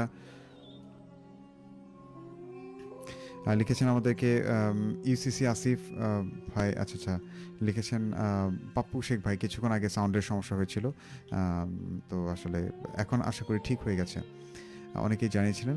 দেখতে পাচ্ছি নয়ন সরকার ভাই ছিলেন আমাদের সাথে চন্দ্র থেকে, পেছনটা আরেকটু অন্ধকার হলে ভালো হতো। আচ্ছা, একজন লিখেছেন যে ভাইয়া সাউন্ড ভূতবেলা প্রোগ্রাম ভালো হচ্ছে। আবার এরপর দেখতে পাচ্ছি আমাদেরকে লিখেছেন ঘটনায় ভয় ছিল আছি পুরো সময় জুড়ে। সীমান্ত ইসলাম লিখেছেন ভাইয়া যুক্ত হয়ে গেলাম। অদৃশ্য কথা লিখেছেন নয়ন সরকার, 72% মার্ক দিলাম আপনার উপস্থাপনাকে। মুনতাসির মেজবা ধন্যবাদ, আপনি কোথাকার জাজ একটু জানিয়েন। লিখেছেন ভাইয়া ব্যাকগ্রাউন্ড মিউজিক চেঞ্জ করলে আরও ভয় লাগতো, 20 সালের ব্যাকগ্রাউন্ড মিউজিকটা ছিল, কিন্তু ভাইয়া এখন তো ফেসবুক লাইভ করি, আর তখন আমি চাইলে এর চেয়ে আরও ভয়ানক ভয়ানক মিউজিক ব্যবহার করতে পারি, এবং সেই মিউজিকগুলো আমরা ব্যবহার করে দেখেছি কিছু কিছু টেস্ট ইয়াতে, কিন্তু সেগুলোতে কপিরাইট ক্লেম করে আমাদেরকে। তো এই জন্য আসলে আমরা খুবই মানে এই বিষয়টাতে কাজ করার চেষ্টা করছি অনেক দিন থেকেই। আসলে সব মিউজিকে আমরা কোনো না কোনো প্রবলেম ফেস করতে হচ্ছে, যে জন্য আসলে এই মিউজিকটি বারবার ব্যবহার করতে হচ্ছে আমাদের। লিখেছিলেন আমাদেরকে মনিরুল ইসলাম, গাইবান্ধা থেকে যুক্ত হয়েছেন উনি। সীমান্ত ইসলাম লিখেছেন গল্পটা ভালো ছিল। শিহাব লিখেছেন আচ্ছা আচ্ছা, হাসিব ছিলেন আমাদের সাথে। মুন্তাসির লিখেছেন ঘটনাটি বেশ লম্বা। হাসিবুর রহমান হাসিব ছিলেন আমাদের সাথে, গল্প বলতে চেয়েছেন। আহসান লিখেছেন ভালো হচ্ছে ভাইয়া, মাঠের হাট থেকে যুক্ত হচ্ছি। পরের আচ্ছা আচ্ছা, হাসিবুর রহমান হাসিব আপনার সঙ্গে যোগাযোগ হবে। এই মুহূর্তে আমরা আর কথা বলতে চাই না। অল্প সময়ের মধ্যে আমরা আমাদের অতিথির কাছে চলে যাব। দেখতে পাচ্ছি লিখেছেন আমাদেরকে শুভ হোসাইন, আসসালামু আলাইকুম ভাইয়া, অনেকদিন পর মাদারীপুর থেকে যুক্ত হয়েছেন এমনটি জানিয়েছেন। শুভ ভাই, অনেক অনেক ধন্যবাদ আপনাকে যুক্ত হওয়ার জন্য। লিখেছেন আমাদেরকে আহসান হাবিব। এরপর লিখেছিলেন আমাদেরকে সোহাগ হোসাইন, লিখেছেন তিনদহ থেকে। লিখেছেন ভাইয়া অনেক ভালো লাগছে, অনেকদিন পর ভূতবেলা শুনছি, বেশ চমৎকার হচ্ছে আজকের ঘটনাগুলো। এরপর দেখতে পাচ্ছি আমাদের সাথে মনিরুল ভাই আবারও ছিলেন। উনি লিখেছেন আমাদেরকে সালাম জানিয়েছিলেন, ওয়ালাইকুম সালাম। তো যারা যারা যুক্ত হচ্ছেন আমরা আর কথা বাড়তে চাই না, অর্থাৎ আপনাদের অপেক্ষার পাড়াটা শেষ করতে চাই, আমরা চলে যেতে চাই আমাদের অতিথির কাছে। তো আমরা চলে গেলাম। মাহফুজ ভাই, আমরা এবার কোন ঘটনা শুনবো আপনার থেকে?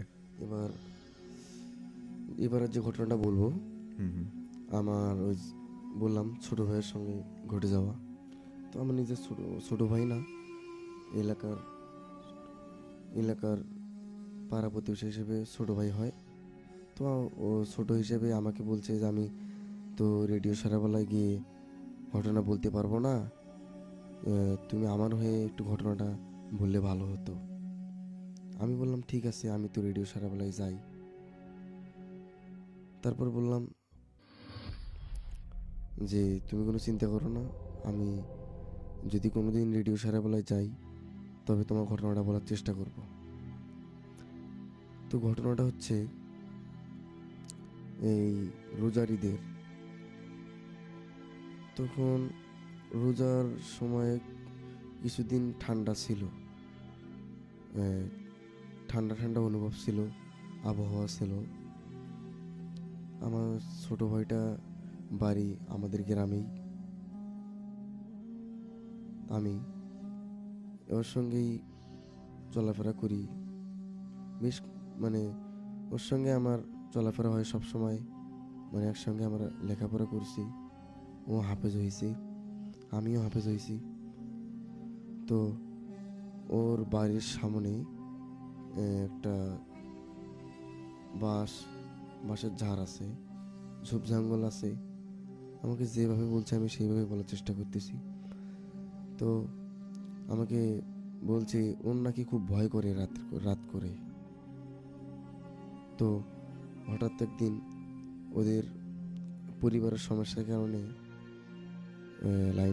কারেন্টের লাইন কেটে দিয়ে যায়। সেই দিনটা আমাকে বলছিল যে বাড়ির কারেন্ট নাই, আমার ছোট বোন আর আমি থাকি, একা একা খুব ভয় লাগে। আমাকে বললো আমার সঙ্গে থাকবে নাকি। তা আমি বললাম আমি তো এক জায়গায় যাব আজকে, তুই আজকের দিনটা থাক বাসায়, আর আমি কালকে আসলে কালকে আমার সঙ্গে থাকিস। আমাকে বললো ঠিক আছে। আমি আর কোনো কথা না বলে ওকে বললাম আচ্ছা ঠিক আছে, এখন আর কোনো কথা না। সেই দিন রাতেরই ঘটনা আমাকে বলছে, ওর সঙ্গে কি হয়েছে। ওর বাড়ির সামনে যে জঙ্গলটা ছিল তার সামনেই ওদের টিউবওয়েল বাথরুম ছিল, সামনে বেড়া ছিল না। সেই কারণেই দিনে ওরা দেখতে খুব সুন্দর লাগে, রাত্রিবেলা ততটাই ভয়ানক। আমাকে বলতো যে আমাদের বাড়ির সামনে তো একটা বাঁশের ঝাড় আছে, একটা বড় এই গাছ আছে, পুকুরও আছে, আর রাত হলে ওখান থেকে কেমন যেন আওয়াজ আসে। আমি তো সাধারণ একটু আওয়াজ পেলে আমার ঘুম ধরে না, ভয় লাগে। আপনারা যারা শুনতেছেন হয়তো বা আপনাদেরও কারো বাড়ির সামনে পিছনে বাঁশের ঝাড় আছে। আপনারাও জানেন রাত হলেই বাঁশের ঝাড়ের পিছন থেকে কেমন কেমন আওয়াজ আসে, পোকামাকড়, অদ্ভুত অদ্ভুত অদ্ভুত রকমের আওয়াজ আসে। তো আমার ছোটো ভাই আমাকে ওইভাবে বলছে, আমি ও নাকি রাত্রে, সেই দিন রাত্রে কারেন্ট নাই ওদের বাসায়। ওর নাকি রাত্রিবেলায় প্রস্রাব বইছিল। ওর ছোটো বোনকে না বলে ও সাহস করে একা একা বের হয়েছিল। বের হওয়ার পর কিছুক্ষণ, ছোটো মানুষ হিসেবে কিছুক্ষণ ভয় ভয় যায় না, দরজার কাছেই দাঁড় হয়েছিল। তারপর তো ও আমাকে যা যা বলছে কিছুটা মনে আছে, যেটুকু মনে আছে সেটুকু আপনাদেরকে শোনাচ্ছি। আচ্ছা। ও নাকি রাতের বেলায় একা একা কোনোদিন বের হয় নাই বা কোনোদিন বাড়ায় না। সেই দিন নাকি রাত্রে হঠাৎ করে ওই একা একা সাহস করে বাইরে বার হয়েছিল, তাও আবার বাসায় কারেন্ট নাই। হঠাৎ করে ও নাকি দেখতে পায় কলেপার থেকে, বাঁশের ঝাড়ের ওখান থেকে কিছু একটা দেখা যাচ্ছিল। ও নাকি আবার বাথরুমে যাবে। ইতিমধ্যে ওই রকম ঘটনা ঘটলে তো ভয় লাগারই কথা। হ্যাঁ হ্যাঁ। যে কেউ যদি বাথরুমে যাওয়ার আগেই যদি হঠাৎ করে কিছু একটা দেখতে পায়, পশু হোক বা মানুষ হোক, কাউকে হঠাৎ করে দেখলে ভয় লাগারই কথা। ছোট মানুষ হিসেবে তবুও সাহস করে বাইরে বের হয়ে বাথরুমের কাছে গিয়েছে। আচ্ছা। তো এবার ও সাহস করে বাথরুমে ঢুকবে। ইতিমধ্যেই বাথরুমের পিছন থেকে কে যেন নাকি শব্দ করতেছে। ওকে। ও আবার ভয় পেয়ে গেল। ভয় পেয়ে আবার নাকি ও বাথরুমের দরজার কাছে যাবে, আবার নাকি শব্দ হয়। ও মনে মনে ভাবছে কি হচ্ছে আমার সঙ্গে, কারেন্ট নাই, কিছু দেখা যাচ্ছে না। ইতিমধ্যেই ওকে নাকি একজন ডাক দিল, জালিফ এখানে আসো। ও বলল, আমার বোন কি উঠলো নাকি? আচ্ছা। বললো, না, আমার বোন তো ঘুমিয়ে আছে। ও কিভাবে উঠবে? আমি তো একাই বাইরে। ওর আবার মাও ঢাকা থাকে, বাবাও ঢাকা থাকে। বড় বোন আছে, বড় বোনের বিয়ে হয়ে গেছে। তো ও যখন আবার বাথরুমের কাছে যাবে, বাথরুমের দরজার কাছে যাওয়ার সঙ্গে সঙ্গেই দূর থেকে, মানে খুব অন্ধকারের ভিতরে যদি কেউ সাদা পোশাক পরে, তাহলে অন্ধকারের ভিতরে ওটা স্পষ্ট দেখা যায়। ও দেখতে পেল বড়ই গাছের ওখানে নাকি কে যেন একজন দাঁড় হয়ে আছে। আচ্ছা। দেখলো মানুষটা কিছুটা লম্বা চওড়া, অদ্ভুত রকম ভাবে দাঁড় হয়ে আছে ওখানে। ছোট মানুষ হিসেবে হলেও কিছুটা সাহস আছে।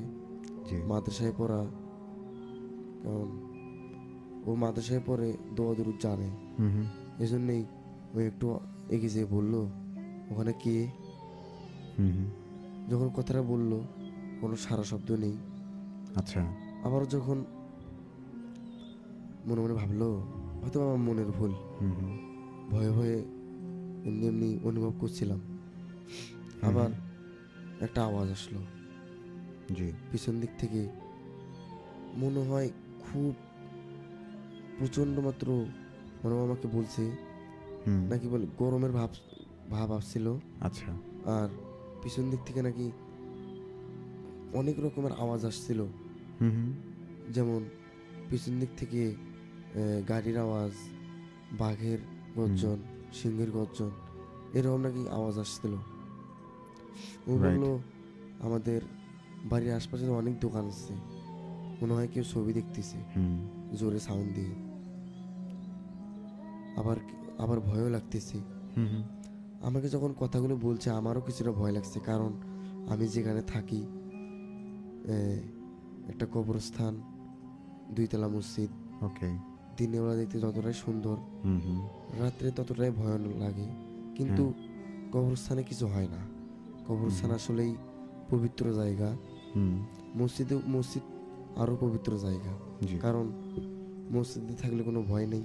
হুম হুম। কেউ যদি বিপদে পড়ে তাহলে কবরস্থানে যাইতে পারবে। কবরস্থানে যাওয়ার কোনো ভয় নেই, কারণ কবরস্থান হচ্ছে একটা পবিত্র জায়গা। কিন্তু রাত হলেই একটা হ্যাঁ, হ্যাঁ। মানে ছোট একটা বাতি দেওয়া আছে। রাত হলেই ওই বাতিটি মানে ভুকুত ভুকুত করতে থাকে। লাইটটি মানে জলে আর নেবে, জলে আর নেবে। ওই আলোর কারণেই কবরস্থানটা আরও একটু ভয়ানক লাগে। যাই হোক, আমি আমার কথা বলছি না, আমি আমার ছোটো ভাইয়ের কথা বলছি। জি। আমার ছোটো ভাই হঠাৎ করে ওই বাঘের গর্জন পাওয়ার কারণে হুম। মনে মনে একটু হাসলো। দেখলো যে এত রাত পর্যন্ত মানুষ টিভিতে ছবি দেখে। হুম হুম। ওটা ভেবেই ওইভাবে মনে মনে ভাবলো, না এবার বাথরুমে ঢুকবই। আচ্ছা। বাথরুমে দরজার কাছে গেল। ও যখন এবার বাথরুমে ঢুকছে, ঢোকার পর নাকি হয়তোবা ঘটনাটা শোনার পর আপনারা হাসবেন, যেহেতু এখানে বাথরুমের কথা উল্লেখ করা আছে। হুম হুম। বাথরুমে ঢোকার পরেও এই ঘটনাটা ঘটে গেছে, সেজন্য হাসি বের হওয়ারই কথা। যেখানে শিক্ষণীয় কিছু কথা আছে। জি। ও যখন বাথরুমে ঢুকলো, বাথরুমে ঢোকার পর এখন একটা মানুষের যখন জরুরত ছাড়া হয়ে যায়, তখন তো মানুষটি বাথরুম থেকে বের হবে। তেমনিভাবে আমার ছোটো ভাইয়েরও তেমনি হয়েছিল। বাথরুম থেকে ও যখন বের হবে, বের হওয়ার সময় ও মনে মনে ভাবলো দরজার আশপাশে মনে হয় কেউ আছে। হঠাৎ করে ও আমাকে বলল, আমাকেও ভাই বলে ডাকতো, যে আমি কিছু বুঝলাম না বাথরুমে ঢোকার পর আমার সঙ্গে ওটা কি হয়েছিল। বাথরুমে ঢোকার পর যখন বার হবে, দরজার বাইর থেকে আওয়াজ, ঠক ঠক করে আওয়াজ হলো। বলতেছে, আলিফ তাড়াতাড়ি বাইরে আসো। আবার কিছুক্ষণ পর পর অদ্ভুত রকমের হাসির আওয়াজ আসে। আবার আবার বাথরুমের সামন থেকে ঠকঠক আওয়াজ আসে, বাথরুমের পিছন থেকে কান্নার আওয়াজ আসে। আমার ছোট ভাই খুব ভয় পেয়ে যায়। হুম হুম। মনে মনে ভাবতেছে, বাথরুমের পিছনে বাঁশের ঝাড়, বড়ই গাছ, আবার টিউবওয়েলের ওখানেও বাঁশের ঝাড়, আচ্ছা। কিছুটা ঝাপঝুপ দেখা যাচ্ছে। অদ্ভুত অদ্ভুত রকমের আওয়াজ আসতেছে। আবার বাথরুমের বাইর থেকে দরজার ঠক ঠক আওয়াজ, আর বাথরুমের পিছন থেকে কারো কান্নার আওয়াজ আসা। ভয় লাগা নেই স্বাভাবিক। ও এখন বাথরুমে ভয়ে আতঙ্ক হয়ে ওনাকে আমাকে বলছে ওনাকে কান্না শুরু করে দিছিল। কান্নার আওয়াজ হয়নি ঠিকই, কিন্তু চোখের পানি গল গল করে পড়তেছিল। ও হঠাৎ করে কান্না কান্না অবস্থায় সাহস করে বের হতে চায়। আবার ঠকঠক আওয়াজ, বাইর থেকে বাথরুমের পিছন থেকে কান্নার আওয়াজ। ওর এবার রাগ ওঠার পর ওর রাগ হতেই দরজা খুলে বের হয়ে যায়। আশপাশ দেখলো কেউ নেই। ও মনে মনে ভাবলো, এতক্ষণ যা ছিল সবে আমার মনের ভুল। আবার পিছন দিক থেকে ওদের টিউবওয়েলের ওখানে একটা জামরুলের গাছ ছিল। জামরুলের গাছের ওখান থেকেই একটা অদ্ভুত রকমের আওয়াজ আসছিল, যে আলিফ, হে আলিফ, এখানে আসো। তোমার তোমার ছোট বোনকে আমি ছাড়বো না, মানে এরকম নাকি একটা কথা আমার ছোট ভাই শুনছিল। ওটা বললো, ওই পিছন দিকে তাকালো, দেখলো যে কেউ নেই। আবার যখন হাঁটানো শুরু করলো, তো আমার ছোট ভাই ওর মুরগি পালা অভ্যাস আছে, ফার্মের মতো। ওর আঙিনার ভিতরে একটা ঘর ছিল, ওই ঘরের ভিতরে ওই মুরগি পালতো। তো আচ্ছা। মনে মনে ভাবলো যেহেতু বাইরে বের হয়ে গেছি, মুরগিগুলোও দেখে আসি খাবার ঠিক মতো দেওয়া আছে কিনা। যখনও পা বাড়াবে হঠাৎ করেই মনে হয় পিছন দিক থেকে কেউ আসছিল, পিছন দিক থেকে কেউ আসছে। আমার ছোট ভাই খুব ভয় পেয়ে যায়। আবার আচ্ছা। আতঙ্কে ভয় পেয়ে আচমকি হঠাৎ করে পিছন দিকে তাকায়, দেখলো যে কেউ নেই।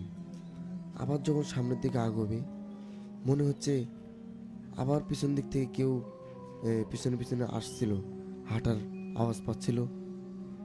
হঠাৎ করেই আমার ছোট ভাই হঠাৎ করে নাকি পিছন দিকে তাকায়। ও এবার যে পিছন দিকে তাকে যা দেখলো, দেখার পরেই হঠাৎ করে দেখলো বাথরুমের ওখানে দরজার ওখানে কি যেন বসে কান্না করতেছে। কান্নার আওয়াজটা এতক্ষণ পায়নি, কিন্তু পিছনে তাকানোর পর হঠাৎ করে কান্নার আওয়াজ।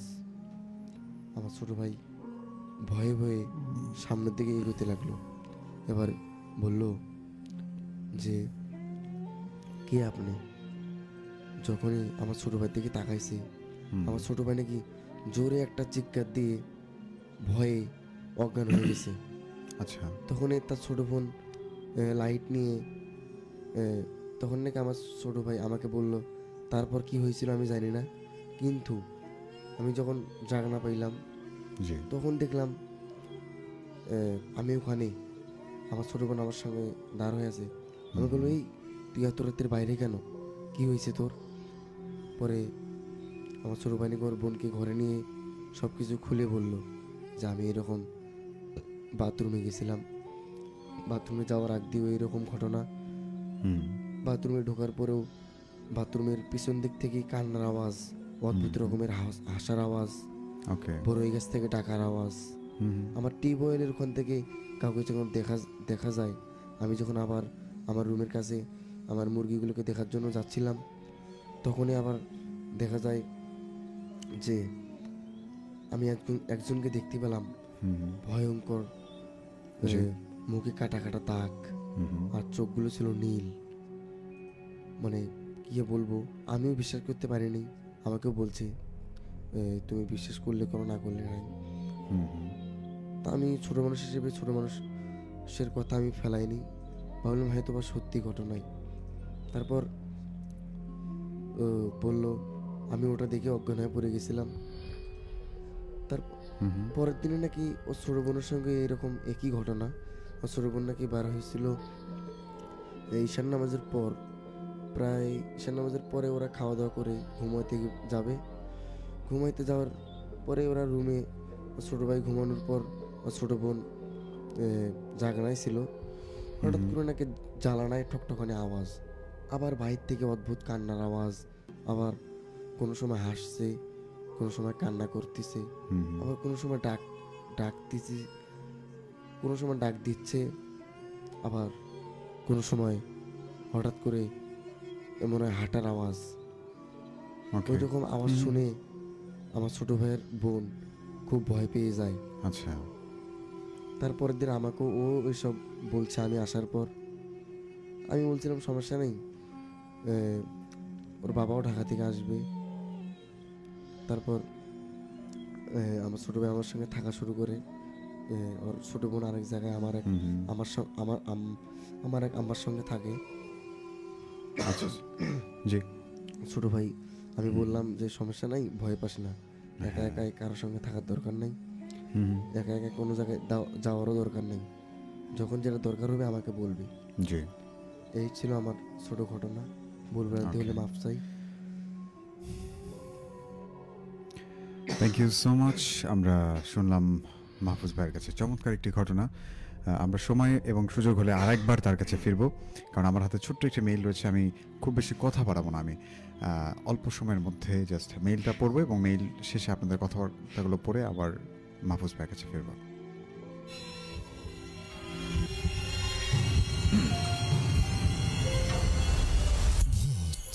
Bella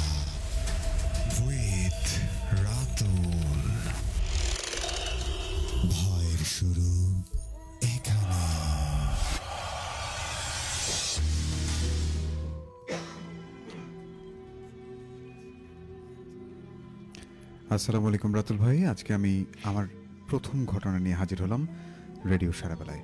সবাইকে আমার সালাম, আসসালামু আলাইকুম। বেশি কথা বাড়তে চাচ্ছি না, তাহলে ঘটনা শুরু করা যাক।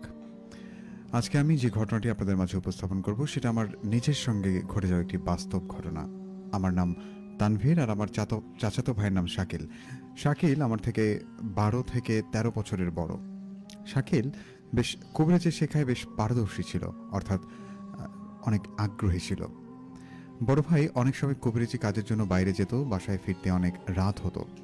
মাঝে মাঝে আমিও বড় ভাইয়ের সঙ্গে কবিরাজি কাজ যেতাম। কাজ দেখে আমারও মনে অনেক বেশি আগ্রহ সৃষ্টি হয়। আমি আমার ভাইকে বললাম, ভাই আমিও কবিরাজি কাজ শিখব। ভাই তখন আমাকে বলেন, তুই এখনো ছোট আছিস, তুই এসব পারবি না। আমি অনেক জেদ করার পর বড় ভাই রাজি হয়ে যায়। ভাই বলল যে 2 দিন পর তো মঙ্গলবার, অমাবস্যা রাত, আমার সঙ্গে যেতে পারবি একটা জায়গায়? আমি বললাম যে হ্যাঁ, কেন পারবো না। এই কথা বলে আমি আমার রুমে চলে গেলাম। মঙ্গলবার রাতে খাবার খেয়ে আমি তখন আমার দাদুর সঙ্গে গল্প করছি যে অমাবস্যার রাতে নাকি অনেক জিন বের হয়। দাদু তখন আমাকে বললেন, হ্যাঁ এইসব রাতে দুষ্টু জিন আহ, দুষ্টু জিনের সংখ্যা বেশি হয়। তো রাতে মানুষকে একা পেলে ওরা বিভিন্ন ক্ষতি করে। তো এইসব কথা শুনে আমার মাঝে একটু ভয় কাজ করে। তারপর আমি আবার রুমে গিয়ে শুয়ে পড়লাম। এর কিছুক্ষণ পর শাকিল ভাই বলল, তানভীর, হ্যাঁ ভাই, তুই চলে আয়। ভাইয়ের মুখ থেকে এমন কথা শুনে আমি আর এক মুহূর্ত দেরি না করে বড় ভাইয়ের সঙ্গে চলে গেলাম সেই নির্দিষ্ট জায়গায়। তো যেতে যেতে আমি ভাইকে বললাম, এখন আমরা কোথায় যাচ্ছি? এই কথা বলতেই যে কথাটা বললো সেই কথা শোনার জন্য আমি মোটেই প্রস্তুত ছিলাম না। ভাই আমাকে বলল, এখন আমরা কবরস্থানে গিয়ে যাচ্ছি, ওখানে গিয়ে মানুষের মরা মাথা কাটবো। এরপর ভাই বলল, কবরস্থানে যাবে এবং ওখান থেকে আমাকে বলে দিচ্ছে যে ওখানে গিয়ে অনেক কিছু হতে পারে, কিন্তু তুই ভয় পাবি না। আমি সাহস করে বললাম, না না, আমি ভয় পাবো না। এরপর বিভিন্ন কথা হচ্ছিল। কথা বলতে বলতে প্রায় 2 কিলোমিটার পথ আমরা হেঁটেই চলে গেলাম। কবরস্থানের ভিতর যেতেই হঠাৎ করে একটি ঠান্ডা বাতাস আমার পুরো শরীরটাকে যেন শিউরে উঠিয়ে দিল। হঠাৎ করে পেছন থেকে একটা আওয়াজ শুনতে পেলাম। আওয়াজটা এমন, তানভীর, তানভীর। আমি পেছন ফিরে দেখলাম সেখানে কেউ নেই। আমার মনের ভুল ভেবে আমি পাত্তা না দিয়ে আবারও হাঁটা শুরু করলাম। আবার একটু সামনে আসতে না আসতেই আমার কানে ভেসে এলো সেই একই শব্দ, এবার কিছুটা ভিন্ন। যেমন, তানভীর, যদি বাঁচতে চাস তো এখান থেকে চলে যা। এবার ভয়ে আমার শরীর থেকে যেন ঘামের স্রোত বয়ে যাচ্ছে। কি করব কি না করবো বুঝে ওঠার আগেই দুজনের কাঁধ থেকে কোদাল নিচে রেখে কবর খুঁড়তে শুরু করলাম। খোঁড়া শেষে একে তো অবিবাহিত মেয়ের কবর, ভেতর নামতেই মনে হচ্ছে কবরস্থানে যেন কালবৈশাখী ঝড়ের মতো সৃষ্টি হলো। লাশটা থেকে বিকট বিকট বিকট শব্দে হাসা শুরু করলো লাশটি। আবার কিছুক্ষণ সময় পরপর কান্নাও করছে এবং বলছে, আমাকে ছেড়ে দে, আমাকে না ছাড়লে তোদের দুজনকে এখানেই শেষ করে ফেলবো। আর লাশটা এক দৃষ্টিতে আমার দিকে এমনভাবে তাকিয়ে আছে, চোখ দুটো বড় বড় রক্তের মতো লাল। এসব দেখে আমার প্রাণ যায় যায় অবস্থা। ভাই বলল, তানভীর, তুই মাথাটা শক্ত করে ধরে থাক। আমি সাহস করে তার মাথাটি ধরলাম। এদিকে আমার ভয়ও হচ্ছে। শাকিল ভাই একটা ধারালো অস্ত্র দিয়ে এক কোপে দেহ থেকে মাথাটা আলাদা করে ফেলল। তারপর আমরা বাসার দিকে রওনা দেই। 1.5 কিলোমিটার দূরে এসে আমি বললাম, ভাই এখন একটু বিশ্রাম নেই। এই কথা বলে আমি মোটা একটা আম গাছের তলায় বসে পড়ি। শাকিল ভাই একটু দূরে পুকুরে নেমে ফ্রেশ হচ্ছে।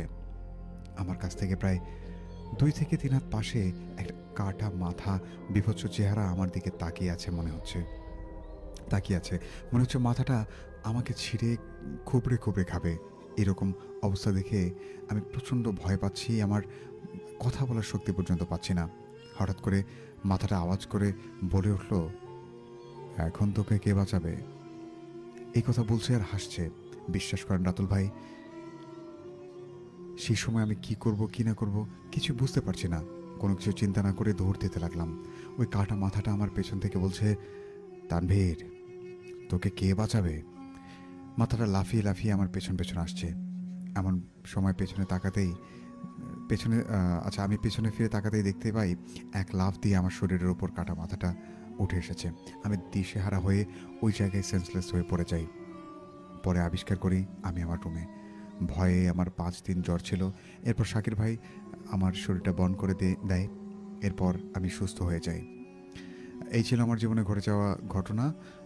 ভালো লাগলে পড়ে শোনাবেন রাতুল ভাই। লিখতে ভুল ত্রুটি হলে ক্ষমা সুন্দর দৃষ্টিতে দেখবেন। তানভীর প্রধান, ঘোড়াবান্ধা, চৌরাস্তা বাজার।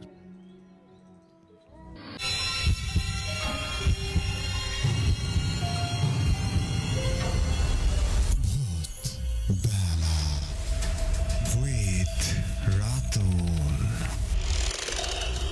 ভয়ের শুরু এখানে। ইয়েস, ভয়ের শুরু এখানেই চলছে ভূতবেলা। আপনারা যারা আমাদেরকে শুনছিলেন এতক্ষণ, অনেকেই যুক্ত আছেন এখন পর্যন্ত দেখতে পাচ্ছি ফেসবুক লাইভে। আমি আমার বিশ্বাস যে অফলাইনে আমাদেরকে অসংখ্য শ্রোতা শোনেন এবং আগামী এপিসোড অর্থাৎ ঈদের পর